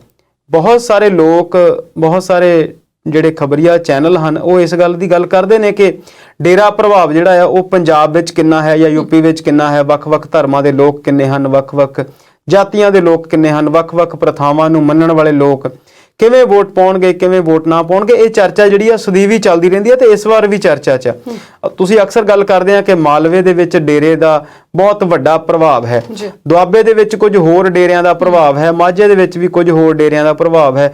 ਵੱਖ-ਵੱਖ ਛੋਟੇ ਵੱਡੇ ਡੇਰਿਆਂ ਦੀ ਗੱਲ ਕਰੀਏ ਤਾਂ ਇਹਨਾਂ ਦੀ ਗਿਣਤੀ ਜਿਹੜੀ ਆ ਉਹ ਸੈਂਕੜਿਆਂ ਦੇ ਵਿੱਚ ਹੈ ਤੇ ਇਹਨਾਂ ਦੇ ਪੈਰੋਕਾਰਾਂ ਦੀ ਗਿਣਤੀ ਜੇ ਡੇਰਿਆਂ ਦੀ ਗੱਲ ਮੰਨੀਏ ਤੇ ਉਹ ਪੰਜਾਬ ਦੀ ਆਬਾਦੀ ਨਾਲੋਂ ਵੀ ਵੱਧ ਆ। 6 ਕਰੋੜ ਤੇ ਕੱਲਾ ਰਾਮ ਰਹੀਮ ਦੇ ਡੇਰੇ ਦੇ ਪੈਰੋਕਾਰ ਨੇ। ਬਿਲਕੁਲ, ਮੈਂ ਉਹੀ ਗੱਲ ਕਰ ਰਿਹਾ ਸੀ ਕਿ ਜੇਕਰ ਡੇਰਿਆਂ ਦੀ ਗੱਲ ਕਰੀਏ ਤੇ ਇਹਨਾਂ ਦੀ ਆਬਾਦੀ ਜਿਹੜੀ ਆ, ਇਹਨਾਂ ਦੇ ਪੈਰੋਕਾਰਾਂ ਦੀ ਜਿਹੜੀ ਗਿਣਤੀ ਆ, ਜੇਕਰ ਉਹਨਾਂ ਦੇ ਫੈਕਟਸ ਦੇ ਉੱਤੇ ਜਾਈਏ ਤੇ ਉਹ ਬਿਲਕੁਲ ਵੱਧ ਹੈ। ਬਿਲਕੁਲ ਉਵੇਂ ਜਿਵੇਂ ਇੱਕ ਵਾਰ ਚੁਟਕਲਾ ਬਣ ਗਿਆ ਸੀ ਕਿ ਪੰਜਾਬ ਦੀ ਓਨੀ ਜ਼ਮੀਨ ਨਹੀਂ ਜਿੰਨੀਆਂ ਫਰਦਾਂ ਐਮਬੈਸੀਜ਼ ਦੇ ਵਿੱਚ ਪਈਆਂ ਨੇ, ਪੰਜਾਬ ਦੀਆਂ ਬੈਂਕਾਂ 'ਚ ਓਨੇ ਖਾਤੇ ਨਹੀਂ ਜਿੰਨੀਆਂ ਕਾਪੀਆਂ ਉੱਥੇ ਪਈਆਂ ਨੇ। ਅਸੀਂ ਉਹ ਸਾਰੀਆਂ ਗੱਲਾਂ ਜਾਣਦੇ ਹਾਂ ਕਿ ਗੱਲ ਵਧਾ ਚੜਾ ਕੇ ਦੱਸਣ ਦੇ ਮਾਮਲੇ 'ਚ ਅਸੀਂ ਬਹੁਤ ਅੱਗੇ ਆ ਇਸ ਮਾਮਲੇ ਦੇ ਵਿੱਚ। ਤੇ ਇਸੇ ਤਰੀਕੇ ਦੇ ਨਾਲ ਡੇਰੇ ਦੇ ਪੈਰੋਕਾਰਾਂ ਦੀ ਗਿਣਤੀ, ਡੇਰੇ ਨਹੀਂ ਡੇਰਿਆਂ ਦੇ ਪੈਰੋਕਾਰਾਂ ਦੀ ਗਿਣਤੀ ਜਿਹੜੀ ਆ ਉਹ ਬਹੁਤ ਵੱਧ ਆ ਤੇ ਬਹੁਤ ਸਾਰੇ ਵੱਡੇ ਵੱਡੇ ਲੀਡਰ ਇਹਨਾਂ ਡੇਰਿਆਂ ਦੀ ਹਾਜ਼ਰੀ ਭਰਦੇ ਦੇਖੇ ਜਾਂਦੇ ਨੇ, ਚਾਹੇ ਉਹ ਇੱਕ ਪਾਰਟੀ ਦੇ ਹੋਣ, ਚਾਹੇ ਦੂਜੀ ਪਾਰਟੀ ਦੇ, ਚਾਹੇ ਤੀਜੀ ਦੇ ਤੇ ਚਾਹੇ ਕਿਸੇ ਚੌਥੀ ਦੇ।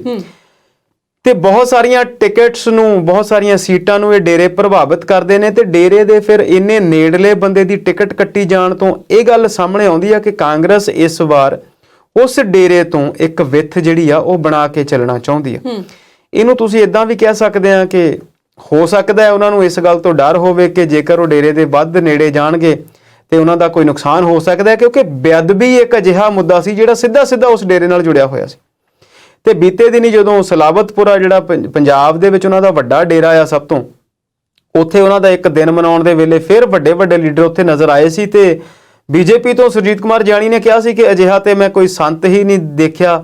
ਉਹਨਾਂ ਨੇ ਇਸੇ ਡੇਰੇ ਦੇ ਜੇਲ੍ਹ ਯਾਤਰਾ ਤੇ ਗਏ ਹੋਏ ਜਿਹੜੇ ਡੇਰਾ ਮੁਖੀ ਨੇ ਉਹਨਾਂ ਦੀ ਗੱਲ ਕੀਤੀ ਸੀ, ਜਿਹੜੇ ਕਿ ਉਮਰ ਕੈਦ ਲਈ ਜੇਲ੍ਹ ਯਾਤਰਾ ਨੇ ਤੇ ਜੋ ਕਰ ਕਾਨੂੰਨ ਦੇ ਨਿਜ਼ਾਮ ਵਿੱਚ ਕੋਈ ਵੱਡੀ ਢਿੱਲ ਨਾ ਆਈ ਤੇ ਉਹ ਤਾ ਉਮਰ ਲਗਭਗ ਜੇਲ੍ਹ 'ਚ ਰਹਿਣ ਵਾਲੇ ਨੇ।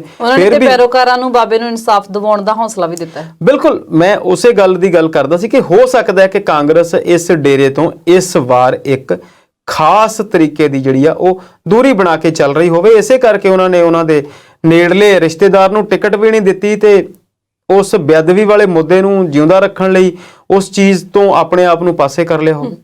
ਲੋਕ ਇਨਸਾਫ ਪਾਰਟੀ ਵਾਲੇ ਸਿਮਰਜੀਤ ਬੈਂਸ ਦੀ ਗੱਲ ਕਰਦੇ ਆ, ਮਜੀਠੀਏ ਤੋਂ ਬਾਅਦ ਉਹਨਾਂ ਨੂੰ ਵੀ 3 ਫਰਵਰੀ ਤੱਕ ਅਦਾਲਤ ਨੇ ਰਾਹਤ ਦਿੱਤੀ।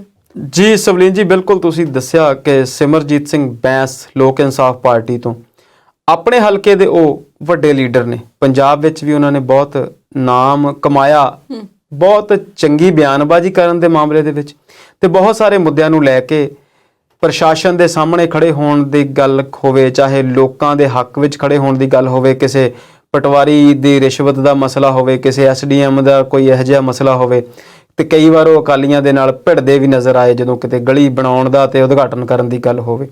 ਉਹ ਦੋਨੋਂ ਹੀ ਭਰਾ ਆਪਣੀ ਸੀਟ ਜਿੱਤਦੇ ਰਹੇ ਨੇ ਪਿਛਲੇ ਸਮੇਂ ਦੇ ਵਿੱਚ। ਇੱਕ ਟਾਈਮ ਤੱਕ ਉਹ ਅਕਾਲੀ ਦਲ ਦੇ ਲੀਡਰ ਹੁੰਦੇ ਸੀ, ਫਿਰ ਤਕਰਾਰ ਹੋਇਆ, ਕਿਸੇ ਦਫ਼ਤਰ ਵਿੱਚ ਜਾ ਕੇ ਲੜਾਈ ਝਗੜਾ ਵੀ ਹੋਇਆ, ਪਾਰਟੀ ਉਹਨਾਂ ਨੇ ਛੱਡੀ, ਆਜ਼ਾਦ ਤੌਰ ਤੇ ਚੋਣ ਲੜੀ, ਫਿਰ ਪਾਰਟੀ ਬਣਾਈ, ਪਾਰਟੀ ਬਣਾਉਣ ਤੋਂ ਬਾਅਦ ਫਿਰ ਕਈ ਪਾਰਟੀਆਂ ਦਾ ਗੱਠਜੋੜ ਕਰਕੇ ਪਿਛਲੀਆਂ ਲੋਕ ਸਭਾ ਚੋਣਾਂ ਵੀ ਲੜੀਆਂ, ਪਰ ਫਿਰ ਵੀ ਉਹਨਾਂ ਦਾ ਜਿਹੜਾ ਆਪਣਾ ਆਧਾਰ ਆ ਆਪਣੇ ਹਲਕੇ ਦੇ ਵਿੱਚ ਕਾਇਮ ਹੈ।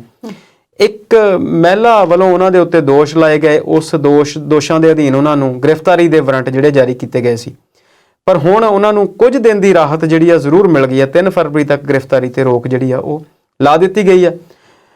ਅਸੀਂ ਜਾਣਦੇ ਹਾਂ ਕਿ ਕਾਨੂੰਨ ਦੀ ਜਿਹੜੀ ਗੱਲ ਆ ਉਹਦੇ ਤੇ ਅਸੀਂ ਟਿੱਪਣੀ ਨਹੀਂ ਕਰ ਸਕਦੇ, ਪਰ ਫਿਰ ਵੀ ਅਸੀਂ ਇਹ ਵੀ ਗੱਲ ਜਾਣਦੇ ਹਾਂ ਕਿ justice delayed is justice denied. ਕਈ ਵਾਰ ਕਾਨੂੰਨੀ ਪ੍ਰਕਿਰਿਆਵਾਂ ਦੇ ਵਿੱਚ ਫਸੇ ਹੋਏ ਕੇਸ ਜਿਹੜੇ ਆ ਇੰਨਾ ਸਮਾਂ ਲਗਾ ਦਿੰਦੇ ਆ ਕਿ ਫਿਰ ਜਿਹੜਾ ਇਨਸਾਫ ਆ ਉਹਦਾ ਸਵਾਦ ਜਿਹੜਾ ਉਹ ਸੰਬੰਧਿਤ ਧਿਰ ਤੱਕ ਨਹੀਂ ਪਹੁੰਚਦਾ। ਅਸੀਂ ਨਹੀਂ ਜਾਣਦੇ ਕਿ ਉਹ ਦੋਸ਼ੀ ਹਨ ਜਾਂ ਨਹੀਂ ਹਨ, ਪਰ ਅਸੀਂ ਬੀਤੇ ਦੇ ਵਿੱਚ ਵੀ ਅਜਿਹੇ ਬਹੁਤ ਸਾਰੇ ਕੇਸ ਦੇਖੇ ਨੇ ਤੇ ਇਹ ਵੀ ਅਜਿਹੇ ਹੀ ਕੁਝ ਕੇਸਾਂ ਵਿੱਚੋਂ ਇੱਕ ਹੈ ਜਿਹਦੇ ਵਿੱਚ ਜਿਹੜੀ ਤਲਵਾਰ ਆ ਉਹ ਜ਼ਰੂਰ ਲਟਕਦੀ ਨਜ਼ਰ ਆ ਰਹੀ ਆ। ਉਹ ਡਿਗਣੀ ਆ ਜਾਂ ਨਹੀਂ ਡਿਗਣੀ, ਜੇ ਡਿਗਣੀ ਆ ਤਾਂ ਕੀ ਉਹਨੇ ਉਸ ਮੁਲਜ਼ਮ ਨੂੰ ਮੁਲਜ਼ਮ ਸਾਬਤ ਕਰਨਾ ਹੈ ਜਾਂ ਬਾਅਦ ਵਿੱਚ ਬਰੀ ਕਰ ਦੇਣਾ ਹੈ। ਇਹ ਸਾਰੀਆਂ ਪ੍ਰਕਿਰਿਆਵਾਂ ਦੇ ਵਿੱਚ ਜਿਹੜਾ ਬੰਦਾ ਨਿਕਲਦਾ ਆ ਉਹਨੂੰ ਬਹੁਤ ਇੱਕ ਜ਼ਹੀਨ ਤੌਰ ਦੇ ਉੱਤੇ ਜਿਹੜੀ ਆ ਮਾਨਸਿਕ ਤੰਗੀ ਜਿਹੜੀ ਆ, ਮਾਨਸਿਕ ਪਰੇਸ਼ਾਨੀ ਜਿਹੜੀ ਆ, ਮਾਨਸਿਕ ਪੀੜਾ ਜਿਹੜੀ ਉਹਦੇ ਤੋਂ ਨਿਕਲਣਾ ਪੈਂਦਾ। ਇਸੇ ਕਰਕੇ ਜੇਕਰ ਅਸੀਂ ਗੱਲ ਕਿਸੇ ਹੋਰ ਪਾਸੇ ਦੀ ਕਰੀਏ ਤੇ ਲੋਕਪਾਲ ਦੀ ਗੱਲ ਹੋਈ ਸੀ, ਜਸਟਿਸ ਜਿਹੜਾ ਆ ਉਹਨੂੰ ਫਾਸਟ ਕਰਨ ਦੀਆਂ ਗੱਲਾਂ ਕੇਜਰੀਵਾਲ ਸਾਹਿਬ ਕਰਦੇ ਸੀ ਦਿੱਲੀ ਦੇ ਵਿੱਚ ਕਿ ਹਿੰਦੁਸਤਾਨ ਦੇ ਵਿੱਚ ਕੋਈ ਵੀ ਕੇਸ ਜਿਹੜਾ ਆ ਉਹ ਸਾਲ ਤੋਂ ਲੰਬਾ ਨਾ ਲਟਕੇ। ਬਹੁਤ ਚੰਗੀਆਂ ਲੱਗਦੀਆਂ ਸੀ ਗੱਲਾਂ, ਪਰ ਉਹ ਮੂਲ ਰੂਪ ਦੇ ਵਿੱਚ ਸਾਹਮਣੇ ਅਸਲੀਅਤ ਦੇ ਵਿੱਚ ਨਹੀਂ ਆਈਆਂ ਜੀ। ਪਰ ਹੁਣ ਜਿਹੜੀ ਤੁਸੀਂ ਗੱਲ ਕੀਤੀ ਆ ਕਿ ਉਹਨਾਂ ਨੂੰ 2-3 ਦਿਨ ਦੀ ਰਾਹਤ ਜ਼ਰੂਰ ਮਿਲ ਗਈ ਆ। ਫਿਰ ਅਗਲੀ ਤਰੀਕ ਤੱਕ ਦੇਖਦੇ ਆ ਕਿ ਉਹਨਾਂ ਨੂੰ 23 ਫਰਵਰੀ ਤੱਕ ਰਾਹਤ ਮਿਲਦੀ ਆ ਕਿ ਨਹੀਂ ਮਿਲਦੀ, ਇਹ ਆਉਣ ਵਾਲਾ ਸਮਾਂ ਹੀ ਦੱਸੂਗਾ। ਸ਼ਰਮਾ ਜੀ, ਜੇ ਚੋਣ ਪ੍ਰਚਾਰ ਦੀ ਗੱਲ ਕਰੀਏ ਤੇ ਕਰੋਨਾ ਕਰਕੇ ਇਸ ਵਾਰੀ ਚੋਣ ਪ੍ਰਚਾਰ as compare to previous elections ਬਹੁਤ ਢਿੱਲਾ ਆ, ਤੇ ਇਹੋ ਜਿਹਾ ਢਿੱਲਾ ਚੋਣ ਪ੍ਰਚਾਰ ਇਲੈਕਸ਼ਨ ਤੇ ਰਿਜ਼ਲਟਸ ਤੇ ਕਿਦਾਂ ਦਾ ਪ੍ਰਭਾਵ ਪਾਊਗਾ? ਤੁਸੀਂ ਗੱਲ ਬਿਲਕੁਲ ਠੀਕ ਕੀਤੀ ਆ ਕਿ ਅਸੀਂ ਇਹ ਗੱਲ ਸਮਝਦੇ ਹਾਂ ਕਿ ਰਤਨ ਟਾਟਾ ਦੀ ਉਹ ਜਿਹੜੀ ਇੱਕ ਕੋਟ ਸੀ ਕਿ ਦੁਨੀਆ ਕਰੋਨਾ ਤੋਂ ਪਹਿਲਾਂ ਤੇ ਦੁਨੀਆ ਕਰੋਨਾ ਤੋਂ ਬਾਅਦ ਜਿਹੜੀ ਆ ਉਹ ਐਂਟਾਇਰਲੀ ਦੋ ਦੁਨੀਆ ਹੋਣਗੀਆਂ। ਸੋ ਇਸ ਬਿਮਾਰੀ ਨੇ, ਇਸ ਮਹਾਮਾਰੀ ਨੇ ਸਾਰੀ ਦੁਨੀਆ ਨੂੰ ਹੀ ਇਫੈਕਟ ਕੀਤਾ ਹੈ, ਤੇ ਜੇਕਰ ਸਾਰੀ ਦੁਨੀਆ ਨੂੰ ਇਫੈਕਟ ਕੀਤਾ ਤੇ ਚੋਣਾਂ ਵੀ ਉਹਦੇ ਤੋਂ ਬਚ ਨਹੀਂ ਸਕਦੀਆਂ। ਬਿਲਕੁਲ ਉਸੇ ਤਰੀਕੇ ਦੇ ਨਾਲ ਤੁਹਾਨੂੰ ਇਹ ਢਿੱਲਾ ਲੱਗਦਾ ਹੈ ਜਾਂ ਇਹਦੇ 'ਚ ਜਿਹੜਾ ਰੌਲਾ ਰੱਪਾ, ਸ਼ੋਰ ਸ਼ਰਾਬਾ, ਰੈਲੀਆਂ, ਰੋਡ ਸ਼ੋਜ਼ ਐ ਸਾਰੀਆਂ ਚੀਜ਼ਾਂ ਜਿਹੜੀਆਂ ਉਹ ਮਿਸਿੰਗ ਲੱਗਦੀਆਂ ਨੇ, ਪਰ ਮੈਨੂੰ ਇਹ ਲੱਗਦਾ ਕਿ ਇਹ ਇੱਕ ਵੱਡੇ ਬਦਲਾਅ ਦਾ ਸੂਚਕ ਵੀ ਬਣ ਸਕਦਾ ਹੈ ਆਉਣ ਵਾਲੀਆਂ ਇਲੈਕਸ਼ਨਸ ਦੇ ਵਿੱਚ। ਇਹਦੇ ਵਿੱਚ ਬਹੁਤ ਸਾਰੀਆਂ ਚੀਜ਼ਾਂ ਨੇ। ਜਦੋਂ ਤੁਸੀਂ ਰੈਲੀਜ਼ ਦੇ ਵਿੱਚ ਜਾਂਦੇ ਆ ਤੇ ਉਹ ਇੱਕ ਆਪਣੇ ਆਪ ਦੇ ਵਿੱਚ ਬਹੁਤ ਵੱਡਾ ਤਾਮਝਾਮ ਹੈ।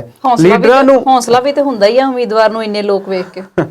ਬਿਲਕੁਲ ਠੀਕ ਗੱਲ ਹੈ ਜੀ। ਲੀਡਰਾਂ ਨੂੰ ਉਹ ਇਕੱਠ ਚੰਗਾ ਲੱਗਦਾ ਕਿਉਂਕਿ ਉਹ ਉਹਨਾਂ ਦੇ ਵਿੱਚ એનર્ਜੀ ਆਉਂਦੀ ਆ ਕਿ ਬਹੁਤ ਸਾਰੇ ਲੋਕ ਉਹਨਾਂ ਨੂੰ ਦੇਖਣ ਆਉਂਦੇ ਨੇ, ਤੇ ਉਹਨਾਂ ਨੂੰ ਉਹ ਲੋਕ ਨਾ ਲੱਗ ਕੇ ਵੋਟਾਂ ਵੱਧ ਲੱਗਦੀਆਂ। ਇਹਨਾਂ ਨੂੰ ਲੱਗਦਾ ਕਿ ਇਹ ਸਾਰੀਆਂ ਵੋਟਾਂ ਉਹਨਾਂ ਦੇ ਡੱਬੇ ਚੋਂ ਨਿਕਲਣੀਆਂ ਨੇ, ਜਾਂ ਡੱਬੇ ਦੀ ਜਗ੍ਹਾ ਹੁਣ ਅਸੀਂ EVM ਨੂੰ ਰੱਖ ਲਈਏ ਤਾਂ ਇਹ ਸਾਰੀਆਂ ਵੋਟਾਂ ਨੇ ਉਹਨਾਂ ਦੀ ਬਟਨ ਦੱਬਣੇ ਨੇ, ਤੇ ਉਹਨਾਂ ਨੂੰ ਉਹ ਜਿਹੜੀ ਬਹੁਤ ਚੰਗੇ ਲੱਗਦੇ ਨੇ। ਪਰ ਅਸੀਂ ਬਹੁਤ ਵਾਰ ਦੇਖਿਆ ਸਵਲੀਨ ਜੀ ਇਤਿਹਾਸ ਦੇ ਵਿੱਚ ਕਿ ਬਹੁਤ ਵੱਡੀਆਂ ਰੈਲੀਆਂ ਕਰਨ ਵਾਲੇ ਲੀਡਰ ਵੀ ਆਪਣੀਆਂ ਚੋਣਾਂ ਹਾਰਦੇ ਰਹੇ ਨੇ। ਜੇਕਰ ਤੁਹਾਨੂੰ ਯਾਦ ਹੋਵੇ PPP ਦੀ ਉਹ ਖਟਕੜ ਕਲਾਂ ਵਾਲੀ ਰੈਲੀ, ਜਦੋਂ ਇਦਾਂ ਲੱਗਦਾ ਸੀ ਕਿ ਸਾਰਾ ਹੀ ਪੰਜਾਬ ਉੱਥੇ ਇਕੱਠਾ ਹੋ ਕੇ ਆ ਗਿਆ, ਤੇ ਜਦੋਂ ਫਿਰ ਉਹਨਾਂ ਦਾ ਰਿਜ਼ਲਟ ਦੇਖਿਆ ਤੇ ਪਾਰਟੀ ਦੇ ਪ੍ਰਧਾਨ ਜਿਹੜੇ ਸੀ ਉਹਨਾਂ ਦੀ ਵੀ ਜ਼ਮਾਨਤ ਜ਼ਬਤ ਹੋਈ। ਸੋ ਗੱਲ ਅਸੀਂ ਚੋਣ ਪ੍ਰਚਾਰ ਦੇ ਢਿੱਲੇਗਰ ਹੋਣ ਦੀ ਕਰਦੇ ਸੀ। ਇਹ ਗੱਲ ਠੀਕ ਹੈ ਕਿ ਮਹਾਮਾਰੀ ਦੇ ਚੱਲਦੇ ਚੋਣ ਪ੍ਰਚਾਰ ਜਿਹੜਾ ਆ ਥੋੜਾ ਜਿਹਾ ਕਨਵੈਨਸ਼ਨਲ ਨਾ ਹੋ ਕੇ, ਰਵਾਇਤੀ ਨਾ ਹੋ ਕੇ ਇੱਕ ਨਵੇਂ ਤਰੀਕੇ ਦਾ ਚੋਣ ਪ੍ਰਚਾਰ ਆ। ਪਰ ਮੈਨੂੰ ਐਜ਼ ਏ ਨਾਗਰਿਕ ਮੈਨੂੰ ਲੱਗਦਾ ਕਿ ਇਹ ਬਹੁਤ ਚੰਗੀ ਗੱਲ ਹੈ। ਵੱਡੀਆਂ ਰੈਲੀਆਂ ਦਾ ਨਾ ਹੋਣਾ, ਵੱਡੇ ਰੋਡ ਸ਼ੋਜ਼ ਦਾ ਨਾ ਹੋਣਾ, ਇੱਕ ਤੇ ਆਮ ਲੋਕਾਂ ਨੂੰ ਡਿਸਟਰਬ ਨਹੀਂ ਕਰਦਾ, ਦੂਸਰਾ ਇਹਦੇ 'ਚ ਖਰਚਾ ਵੀ ਘੱਟ ਆ, ਨੋਇਸ ਪੋਲੂਸ਼ਨ ਜਿਹੜਾ ਆ ਉਹਦੇ ਤੋਂ ਵੀ ਬਚੇ ਆ ਅਸੀਂ, ਹੋਰ ਬਹੁਤ ਤਰ੍ਹਾਂ ਦੇ ਪ੍ਰਦੂਸ਼ਣ ਤੋਂ ਵੀ ਅਸੀਂ ਬਚੇ ਹੋਏ ਹਾਂ। ਤੇ ਦੂਸਰੀ ਗੱਲ ਇਹ ਆ ਕਿ ਕੈਂਡੀਡੇਟਸ ਜਿਹੜੇ ਨੇ ਉਹ ਚਾਹੇ ਆਪ ਜਾ ਰਹੇ ਨੇ, ਚਾਹੇ ਆਪਣੇ ਫੈਮਿਲੀ ਮੈਂਬਰਸ ਨੂੰ ਭੇਜ ਰਹੇ ਨੇ, ਉਹ ਜ਼ਿਆਦਾ ਤੋਂ ਜ਼ਿਆਦਾ 1 to 1 ਜਿਹੜਾ ਟੱਚ ਹੈ ਵੋਟਰਸ ਨੂੰ ਮਿਲਣ ਦੀ ਗੱਲ ਹੈ, ਵੋਟਰਸ ਦੇ ਨਾਲ ਡੋਰ ਟੂ ਡੋਰ ਕੰਪੇਨਿੰਗ ਕਰਨ ਦੀ ਗੱਲ ਹੈ, ਵੋਟਰਾਂ ਨੂੰ ਸਿੱਧੇ ਉਹਨਾਂ ਤੋਂ ਜਿਹੜੇ ਇਨਪੁਟ ਲੈਣ ਦੀ ਗੱਲ ਹੈ, ਆਊਟਪੁੱਟ ਲੈਣ ਦੀ ਗੱਲ ਹੈ। ਤੇ ਤੁਸੀਂ ਰੋਜ਼ ਹੀ ਹੁਣ ਖਬਰਾਂ 'ਚ ਦੇਖਦੇ ਆ ਕਿ ਇੱਥੇ ਇੱਕ ਬੰਦੇ ਦਾ ਵਿਰੋਧ ਹੋ ਗਿਆ, ਉੱਥੇ ਦੂਸਰੇ ਬੰਦੇ ਦਾ ਵਿਰੋਧ ਹੋ ਗਿਆ। ਚਾਹੇ ਇਹਦੇ 'ਚ ਕਿਸਾਨ ਅੰਦੋਲਨ ਵੀ ਇੱਕ ਵੱਡਾ ਰੋਲ ਨਿਭਾ ਰਿਹਾ ਹੈ, ਉਹਨਾਂ ਨੇ ਵੀ ਲੋਕਾਂ ਨੂੰ ਬਹੁਤ ਜਾਗਰੂਕ ਕੀਤਾ ਹੈ ਕਿ ਤੁਸੀਂ ਇਹਨਾਂ ਲੋਕਾਂ ਤੋਂ ਆਪਣੇ ਸਵਾਲ ਪੁੱਛੋ। ਤੇ ਮਹਾਮਾਰੀ ਦੇ ਚੱਲਦੇ ਉਹਨਾਂ ਦਾ ਲੋਕਾਂ ਤੱਕ ਪਹੁੰਚਣਾ ਤੇ ਉਹਨਾਂ ਲੋਕਾਂ ਨੂੰ ਸਵਾਲ ਪੁੱਛਣਾ ਜਿਹੜਾ ਆ ਉਹ ਇੱਕ ਰਾਜਨੀਤਿਕ ਤੌਰ ਤੇ ਇਹਨੂੰ ਬਦਲਾਅ ਲਈ ਵੀ ਦੇਖ ਸਕਦੇ ਆ। ਤੇ ਚੋਣ ਕਮਿਸ਼ਨ ਇਹੋ ਜਿਹੇ ਭਵਿੱਖ ਦੇ ਵਿੱਚ ਫੈਸਲੇ ਵੀ ਕਰ ਸਕਦਾ ਹੈ ਕਿ ਚੋਣ ਪ੍ਰਚਾਰ ਜਿਹੜਾ ਉਹ ਇਵੇਂ ਹੀ ਹੋਵੇ। ਜੀ, ਗੱਲਬਾਤ ਦਾ ਦੌਰ ਇਸੇ ਤਰ੍ਹਾਂ ਜਾਰੀ ਰੱਖਾਂਗੇ, ਪਰ ਇਸ ਵੇਲੇ ਵੇਲਾ ਹੋ ਗਿਆ ਇੱਕ ਛੋਟੀ ਜਿਹੀ ਬ੍ਰੇਕ ਦਾ। ਜਲਦ ਹਾਜ਼ਰ ਹੁੰਦੇ ਹਾਂ।